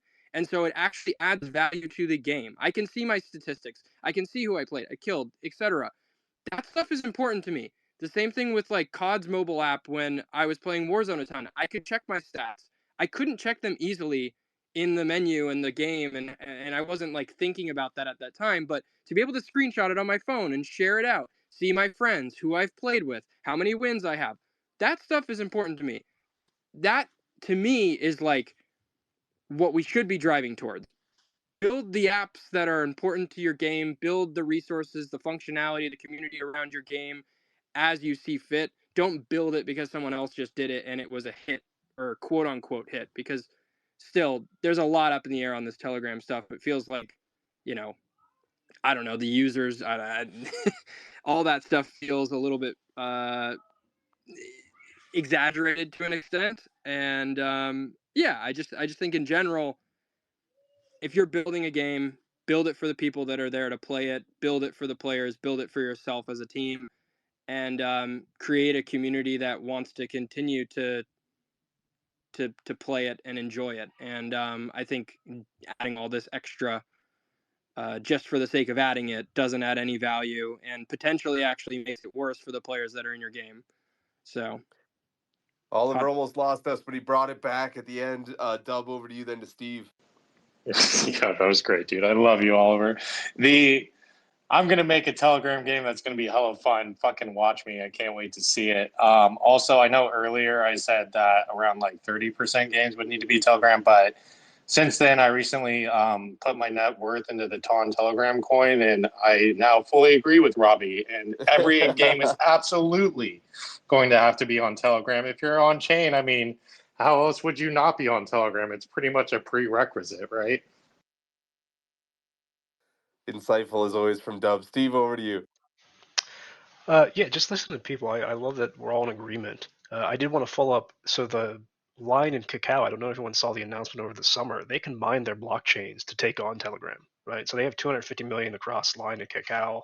I think the new chain is called Kaya, and they're serious for games. So like I think they're writing grant money. They're interested. So I think if you guys are looking, head to them. I think it might be better than Telegram for some upfront cash. The second bit I thought was interesting. Um, you had mentioned, Sam, monetization is hard on Telegram. I've seen 3 pitch decks in the last 2 weeks from startups actually monetizing Telegram. Some are pretty far ahead. If anyone's interested, I'm happy to make those introductions as well. And then the last one, I love talking about not chasing trends. On the wall of the investment bank I used to work at, we had this quote. It's a little vulgar, so I'm not going to repeat it. But essentially, it's tread lightly and with those who chase trends. Yeah, I won't quote it any more than that. But I think everyone's got the right idea. This is a great group of people you put together, Sam. Hey, thanks, Steve. Yeah, if you want anybody, if you want to send anybody my way to potentially come on that show tomorrow, would love to get insights from people that are successfully achieving monetization on Telegram. Just put a tweet out as well about it if anybody wants to set a reminder for that one. I'll send it over to Jerry, then we'll move on to the last topic of the day. Yeah, I think that snap you heard in Knox office was everybody in Web3 going to the Kaya grant writers now that Steve said people giving out money again, dude. Everybody's like, oh shit, let's go. Listen, I love you guys, and thank you for saying that this panel is a group of nice people, Steve. But like, why do we sometimes want to reinvent the wheel? Like when we're saying like, oh, build your companion app on Telegram. Well, fucking companion apps existed before Telegram. You know what the fuck? Like, what do we need Telegram to do companion apps for? So, I think like I felt like everybody was trying to say something but not say anything at all. Like we've been using companion apps for, you know, 10 years, 15 years at this point. We did it just fine without Telegram before. I don't think Telegram necessarily unlocks a whole new segment for us. Yeah, great take, man. There's a ton of companion apps, both by way of mobile app stores as well as just websites. It's a tale as old as time. Let's move on. Big deal, little deal, no deal. Sonium's incubator program. If anybody doesn't know, Sonium is the chain that Sony released recently. Out of 1,700 applicants, speaking of grant programs, 32 projects were selected, with 10 of them being games, so about 30%. Some names you may recognize, some you probably don't. Arcus Champions, Derby Race, Evermoon, Flip Gotcha, Hello Block Us, Legends of Venari, Moonray, PGA Tour, Overtrip, and Spot Zero. Moonray recently announced that they'll be on PS5 as well, so we'll see other games end up there as well, potentially. That's speculation right now. In the announcement, they say, quote, each project will begin its incubation with over 30 partners, gaining expert guidance in marketing, business development, financial support, technical integrations, and access to exclusive workshops. So, what do we think of this move from Sonium? Is it a big deal, little deal, or no deal to get these partners in the incubator program? And I'm also curious if anybody just thinks that everybody launching their own chain and trying to be the big dogs, if they're actually going to have a chance at being successful, or if everybody's just starting the race too late at this point. Dub, let's send it over to you.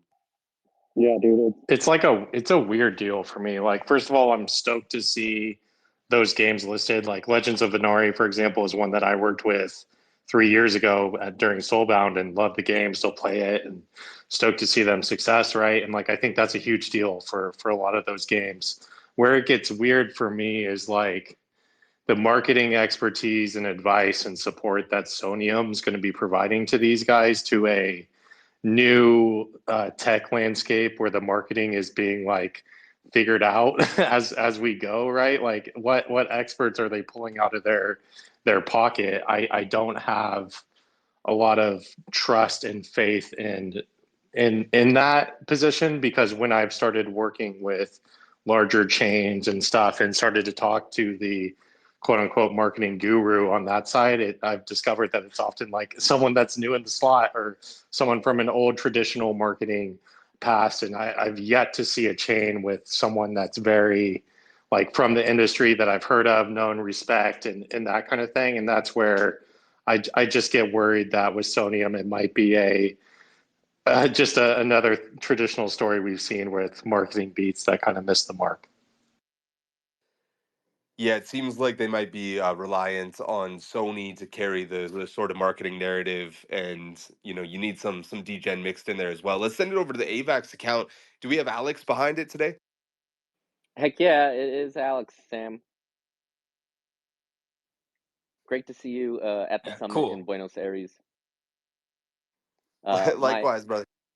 my quick take on Sonium is, dovetailing off what Dub was saying. Like, my question is, why wouldn't they partner with an infrastructure provider like an Avalanche, to launch their layer one as a distinct layer one? They can still control it like a Sonium, and then they can really rely on their strengths, right? Which is that more traditional Web2 marketing distribution and entire network that they have, right, with Sony video games versus what Dub is saying, right? We've seen so many Web2 players come in, try to take on too much in terms of fully, building out the infrastructure and everything else without having that sort of native ground up approach.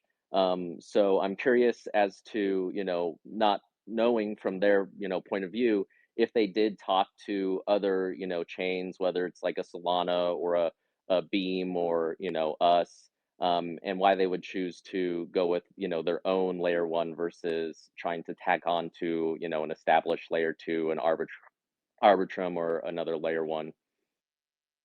Yeah, I'm always curious in the why as well. It's always a tricky thing without being able to really, have a conversation. The announcement is always, "Oh, we're excited because they're doing good things," or something, sort of abstract like that, and they never give real answers for why they chose one chain or another. Let's send it over to Koji Nagata from Parallel next. Big deal, little deal, no deal on this one. Yeah, sorry, I'm just in the car. I gotta jump soon, Sam. So this will be my last comment. First of all, Oliver for MVP. The only time I've ever seen him get this heated is when he was playing Papa Shot and beat the high score like 4 times in a row. But I take it as a compliment. Thank you, Koji. just to go back to what everyone else was just saying, like Dub and Alex, I truly I don't think Sony gives a fuck about marketing to Web3 people, if we're being honest. Like I think they probably just use the tech to use the tech and like leverage something that they actually think is interesting, which is probably what we should all be doing here. And like the like 10 people that are in this space that actually spend money, like they don't give a fuck about you, to be honest with you. I think that like they're probably incubating these games and these apps and everything else because they believe in what these guys are trying to build and sort of leveraging the technology. And when it comes to all the degen shit, in fact, they probably want to stay as far fucking away from the degen nonsense as they possibly can because they're a big organization. And as far as like why they're doing it themselves as opposed to leveraging stuff that's already there, is because they probably don't want to be beholden to anybody else, right? It's just like they want to be masters of their own destiny, and so better for them to like go through some trials and tribulations right now while the space is like still in its infancy, and grow with it as opposed to tying themselves to potentially, not that I no shade on AVAX, I think AVAX is fucking incredible, but like tying themselves to a horse that they can't really steer, you know. But anyway, I do think it's a big deal because like this is what the tech adoption will probably look like, and it's not going to be sexy and exciting and whatever. Like I don't know about gaming, but I just mean from a Web three in general perspective, right? It's going to be like here's a bunch of companies that are using this tech, and hopefully in a way that we don't even see coming yet. Uh, and like helping some projects grow in their ecosystem. I don't know. Anyway, sorry to be a downer. I got to go pick up my daughter from daycare now. But Oliver's my MVP. I love you guys. Knock. I'm so happy that you're back. I'm sorry I missed the last one. I was away. But yeah, brother, good to have you back. All right, see you guys. Love you, Koji. Big Oliver already secures his first MVP vote. Knock, despite having our sympathies, couldn't bag that one.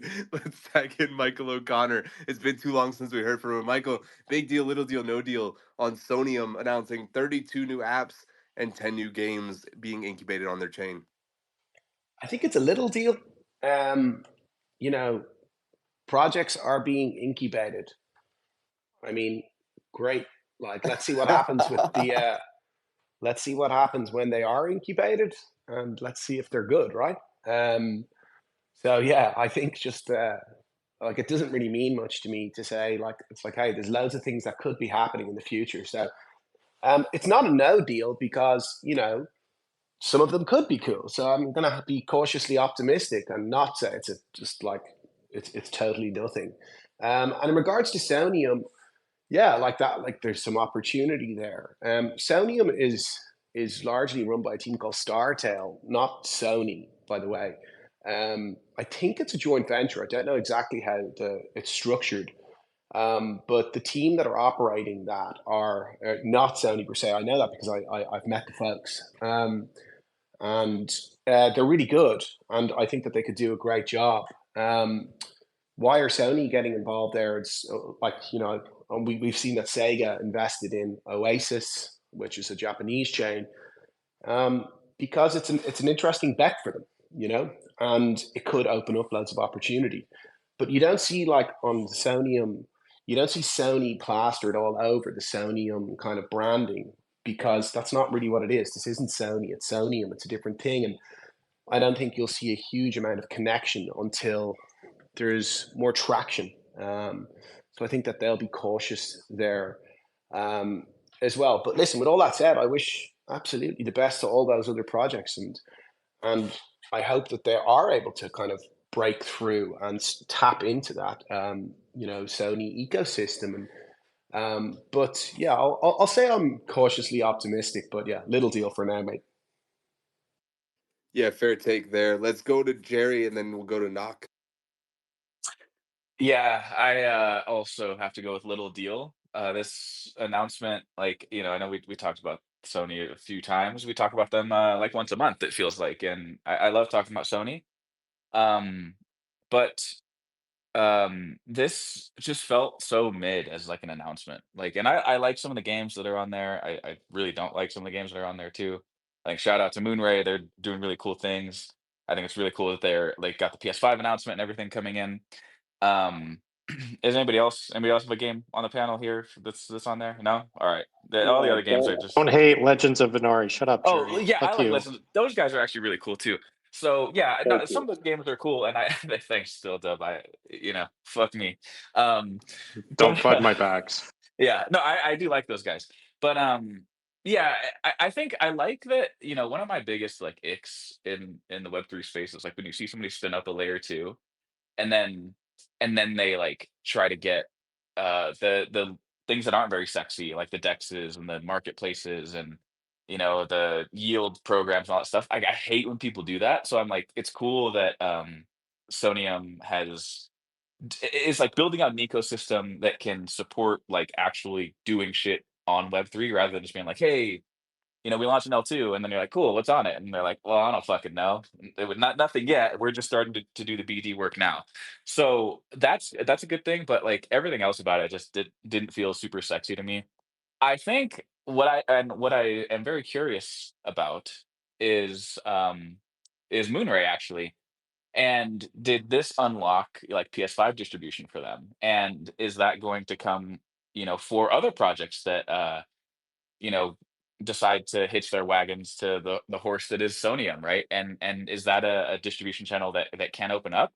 I'm very curious about that, and I think that can be a very exciting thing. But currently, with knowing what we know, little deal. Knock over to you, big dog. Yeah, I'm going to take a different approach here. I think that this is a massive deal, and in part because of something that nobody's mentioned here. Sony's a public company. They are inherently risk adverse. They don't want to do something that is going to risk stock price or negatively affect shareholders. So anytime that they make a play into something that is different or unknown, they have to do it very slowly and in a very calculated fashion. I'd be willing to venture and bet that Sony probably doesn't care if any of the 32 projects are successful. What Sony is doing, and the math that is probably happening behind the scenes here, is it's significantly cheaper to give all of these teams $1 million or $500,000 here and there, allow them to build on this blockchain, develop, find and create a lot of the problems that they know are going to happen within that Sonium blockchain, have it addressed through third parties so that when they actually launch something on their network and they put their weight behind it and they put their product on their blockchain, a lot of the issues that plenty of blockchains, new blockchains have in the early days are resolved. They don't want to take a massive leap, launch a product into this space, and have everything fucking break. That is not okay for Sony. It's okay for a small independent team who's raised $25 million. It's not okay for one of the biggest companies on the planet to have a product that launches in a new technology, in a new field, break on day one. So my bet here is that this is probably a proof of concept. It's cheaper to bring in teams and to entice them to come build on your network than it is to build these products yourself. It's definitely cheaper from a public perception and risk perception POV because you don't need to worry about a product failing on Sonium because it's not your product. It's some third party that you've given a grant to. Sony has made it very clear over the last couple of years that they have a real interest in blockchain. They've made every intention apparent and public. They want to operate within this space. They are very curious and are learning as much as possible about this space. And I think when you announce something like this, what you're saying is we're taking this seriously. We want to figure out what works and what doesn't work. We need to make sure that we're familiar with our own technology before we launch something and take a bigger swing. I think something from Sony is coming. It's going to live on Sonium. It's probably 2 or 3 years away. But this type of announcement screams, we need to test this shit, but we can't test it with our stuff because it's going to look real bad on Sony. That's a great take, man. I think I've been swayed. I'm inclined to agree with you. Let's go to Icy, then to Sinjin. Yeah, I think Nock said it best and said a lot of the points that I wanted to make. I agree, but I agree with like the majority of the panel here. I think I'm rating it as a little deal in terms of like it's an incubator. I think it's really cool. I'm like continue to be cautiously optimistic about Sonium. they kind of came out and everyone was like, "Ah, we're not so sure. We'll see what they do." And then they followed that up with like the title sponsorship for Token Singapore. They were there. They were talking with a lot of people. They were like, on the ground, doing the work. So I appreciate that about that. And then to see this incubator program, I thought was like another step in the right direction. They're clearly making a big effort to take this serious. But like Knox said, it's probably a little bit of a test and trial by fire. I did want to comment on the Moonray stuff. I obviously am an ambassador for them. I've been working with them for like 6 months, hosting game nights. I love the team. I love what they're doing. They minted out today their free mint supply with like 5,000. So they've been awesome, and it was really great to see them get the opportunity to come to PlayStation 5. And they did like let me know that like the incubator. Was like a part of that relationship. It was like more, I think they were already kind of coming to PS5 and then like got accepted into the incubator program, not the other way around.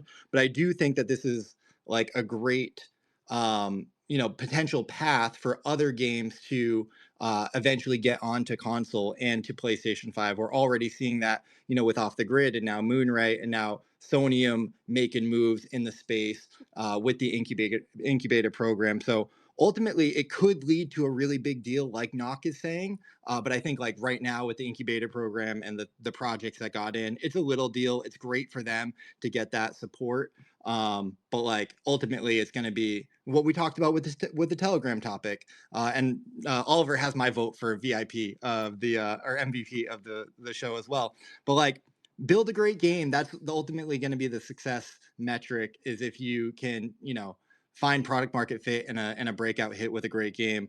And then we see more Web3 games on consoles. That's ultimately what we're here for.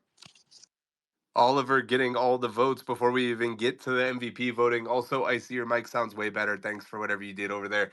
Sinjin, over to you, buddy.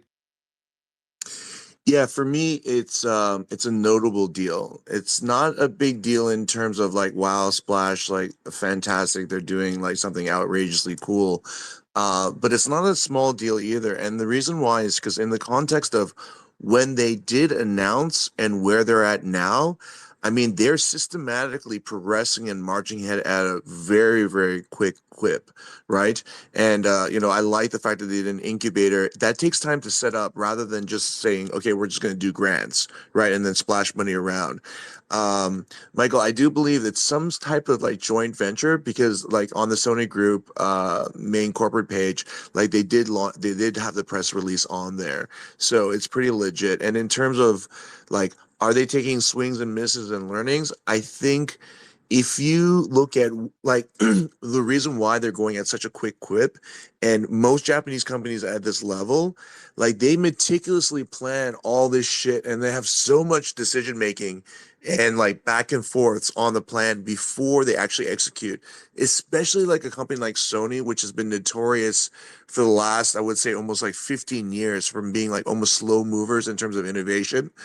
But like if they have made this decision, in which they have, you know, you bet your ass they have planned everything in terms of scheduling and have benchmarked whatever that it's been there. So in terms of like almost like a second mover advantage, it's pretty apparent that they are very prepared. And if you go to the website, like I said, let's just go visit their that whatever Selenium, whatever I can't even pronounce it, website.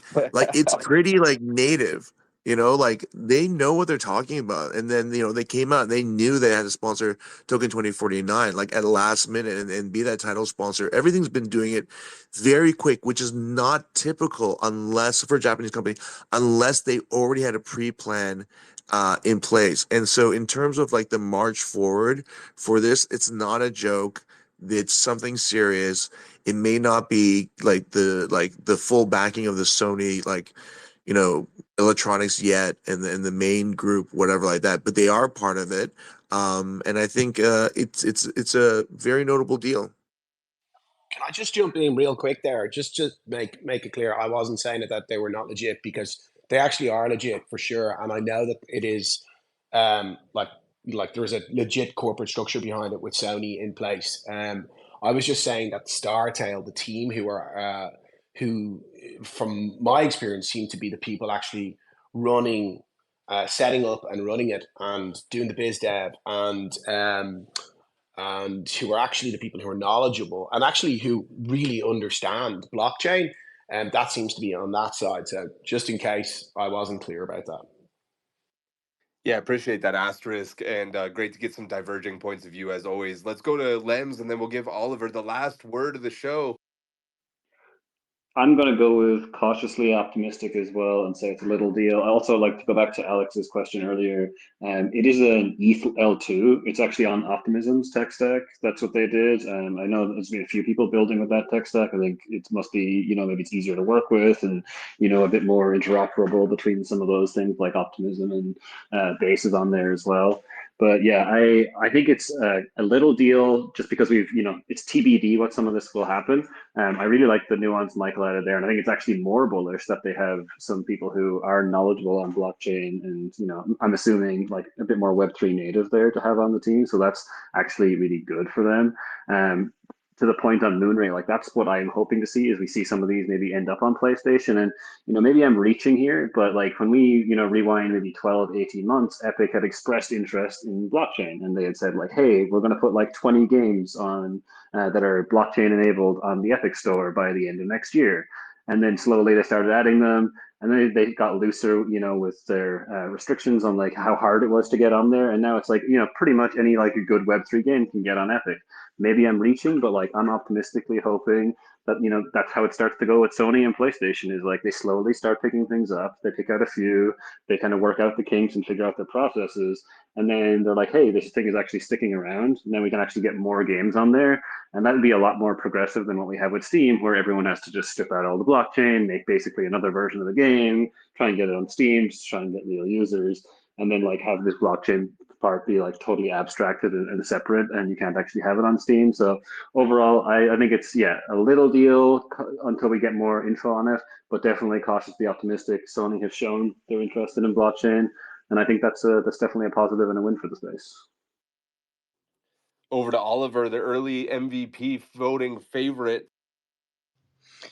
Yeah, I think I agree with most people that it's probably cautiously optimistic, but I'm gonna say that it's probably a bigger deal than what most people think here, at least now. And the reason I say that is like it kind of feels like a pendulum has happened in Web3, where like you have all these Web2 companies that jumped in 2020, 2021, and everybody was super excited, and then some of them didn't deliver all the things that they said, or they misstepped in a certain way, or they just backed off because the bear market took off and like a lot of other things happened. And so I think a lot of folks got upset, disheartened around some of the people who jumped in. And now I think we have a little bit of recency bias slash like fear of these big companies not being in it for the right reasons, and probably rightfully so in a lot of these circumstances. But it feels like now, given how long it's been since that time period, like why would you do this without like a pretty compelling business case, especially if you're a Sony? Now I know we talked about Sony not being like exactly tied or affiliated to Sonium directly, but maybe indirectly have more say than maybe people think. We're still unclear about how much they own or what kind of position they have in this, but generally speaking, it feels like we're more hesitant. And our initial reaction to a lot of these announcements with Web2 companies talking about Web3 feels much more reserved than it once was. And so I think we're like probably skewing to a little less of a deal than what should be more of a bigger deal. And because they've taken the time, as people mentioned, privately to talk to people, they're using a team that seems pretty native in Web3 to some extent, have obviously incubated a bunch of these Web3 games. Uh, I think it's probably a bigger deal because of, like I mentioned, the recency bias, the historical evidence on what we have here, and how slow we know that these companies move to add all these extra layers that they have to consider that most Web3 native companies don't necessarily have to at full strength. So that's my thought, is that it's probably a bigger deal than I think most are making it. But right now it seems like a very small deal because it's not out yet. You haven't seen the transactions or the volume or the games that are potentially on it. And potentially, if we're really looking long term, as Nock mentioned, like if Sony integrates IP 2, 3, 4 years down the road, when they see the success and the metrics that they're looking for, that will make it a big deal. So I think it's probably a bigger deal than we're making it right now. That's a fantastic take, Oliver. I appreciate you giving us some more perspective and sort of history on this. While you were speaking, I just thought back to like, man, a year and a half ago, if somebody told me that Sony was going to have anything to do with the chain and then also going to have 10 games building on that thing, we would have been freaking out, dude. And now we're all kind of like, whatever. It's all right. Probably bullshit. And so yeah, it's great to have that perspective back once again. As we near the finish line of another epic episode of Gamified, it's time to pay tribute to the unsung hero of today's show. Of course, it's Avalanche, the official blockchain of Gamified. Avalanche has been quietly revolutionizing the gaming world, making sure that anyone with a vision can turn it into a reality with their groundbreaking Avalanche 9000. It's never been easier, cheaper, or more powerful to deploy your very own Layer 1 blockchain. Plus, keep an eye out for all the content coming from Buenos Aires. I've got a video I've been cooking up that I can't wait to release, so more is to come. The summit was absolutely incredible, guys. I just got to say, I had a blast. And as we bring this wild ride to a close, let's give one last salute to our stellar sponsor, StarNet, the ad tech ace leading the charge in a new era. Say goodbye to greedy gatekeepers and hello to a new network where you can call the shots. That's right. StarNet is the ad network where games and apps get the glory, not some soulless suits. It's the revolution of revenue, the future of fairness, and this ultimate upgrade to advertising. Thank you to StarNet, and thank you to everyone who listened and supported today's episode of Gamified. It's time for the MVP voting. I know Oliver got 2 early votes, so I'm going to send it over to him. Oliver, who is your MVP of the episode? Let me think about this, guys. Let me think. I got to give it to Knock, man. I got to give it to Knock. Knock is always so well spoken, and I don't need a full speech here. I don't want to bore people to death, but he's so well spoken and articulates things in a very strong manner. And I think today I basically was like echoing most of his points. So I'm gonna give it to Knock. Great choice. Great choice. Knock, did you already vote? I can't remember if you were one of the people that said you voted for Oliver. I haven't yet, but yes, I voted for Oliver. Oliver, it's nice to not be the only person who gets super amped up and hyped over a particular topic. I feel like a lot of the times I'm just old man yelling at the clouds, so it's nice to have another old man yelling at the clouds with me. Misery loves company. Steve Wade, I'm tagging you in. Your first time on the episode. Great to have you, brother. Who's your MVP this week? I don't know if he was a ringer, given the poker background, but I'm going to go with St. John. I really liked his answers. A vote for St. John's always a good vote. St. John, who you got, buddy? Who's your MVP? Actually, I like Koji's takes today, and Oliver was just crushing it. And I love Knock, but I don't want to be a Knock nut hugger, so I'm gonna give it to Oliver. I love you, Knock, but I'm not gonna jump on that nut hugging yet. Mr. Michael O'Connor, who you got, buddy? Did you? I think you were the one that voted for Oliver already. I wasn't, and although Oliver is my man, and actually very much deserves today's vote, um, I mean, the other major candidate here is Knox. Knox returned. His voice makes me happy. It makes me warm inside to hear his voice and to hear his articulate views again.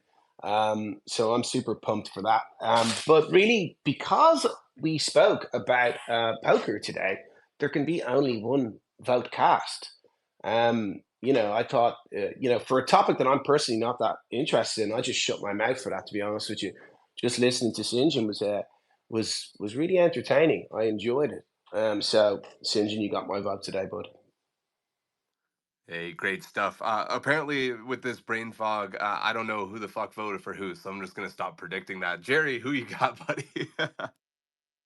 I was going to vote for Knock, but he forgot that I'm usually the other old man yelling at the clouds with him, and how quickly he's forgotten. He must have brain fog too, Sam.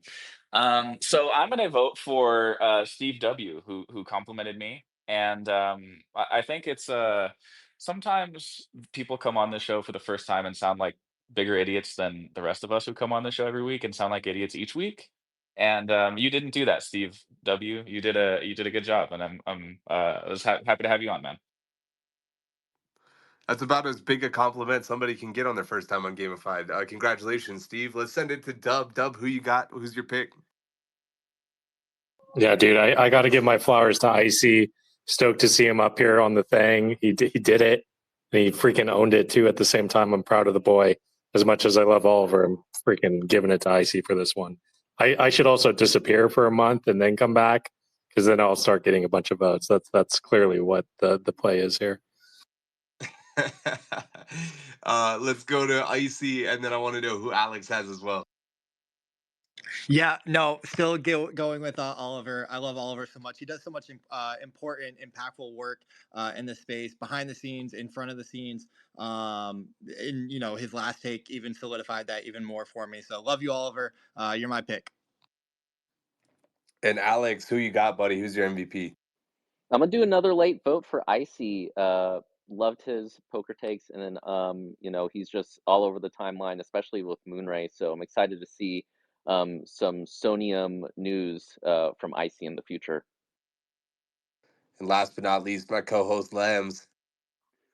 I gotta say, it's just great to have Knock back. He also just aligned with basically everything I have to say today. So, because he's with me on all those points, it's good to have you back, Knock. And it's great that you don't give a shit about disagreeing with everyone on the panel or being like, hey, reel it back in here, guys. We got this other point that everyone's overlooked. All right, well, that leaves us with 4 votes for Oliver Big Rony Maroney, head of gaming at OpenSea. You get 60 seconds of FaceTime. What do you want to talk about? What do you want to plug? Big shout out. Congratulations, buddy. Wow. So honored. I think this is my first ever MVP. I've been on Gamified close to since the beginning, it feels like. So appreciate everybody voting for me. Honestly, I want to give a shout out to Knock for being back. As Michael articulated way better than I can because he's got a great accent.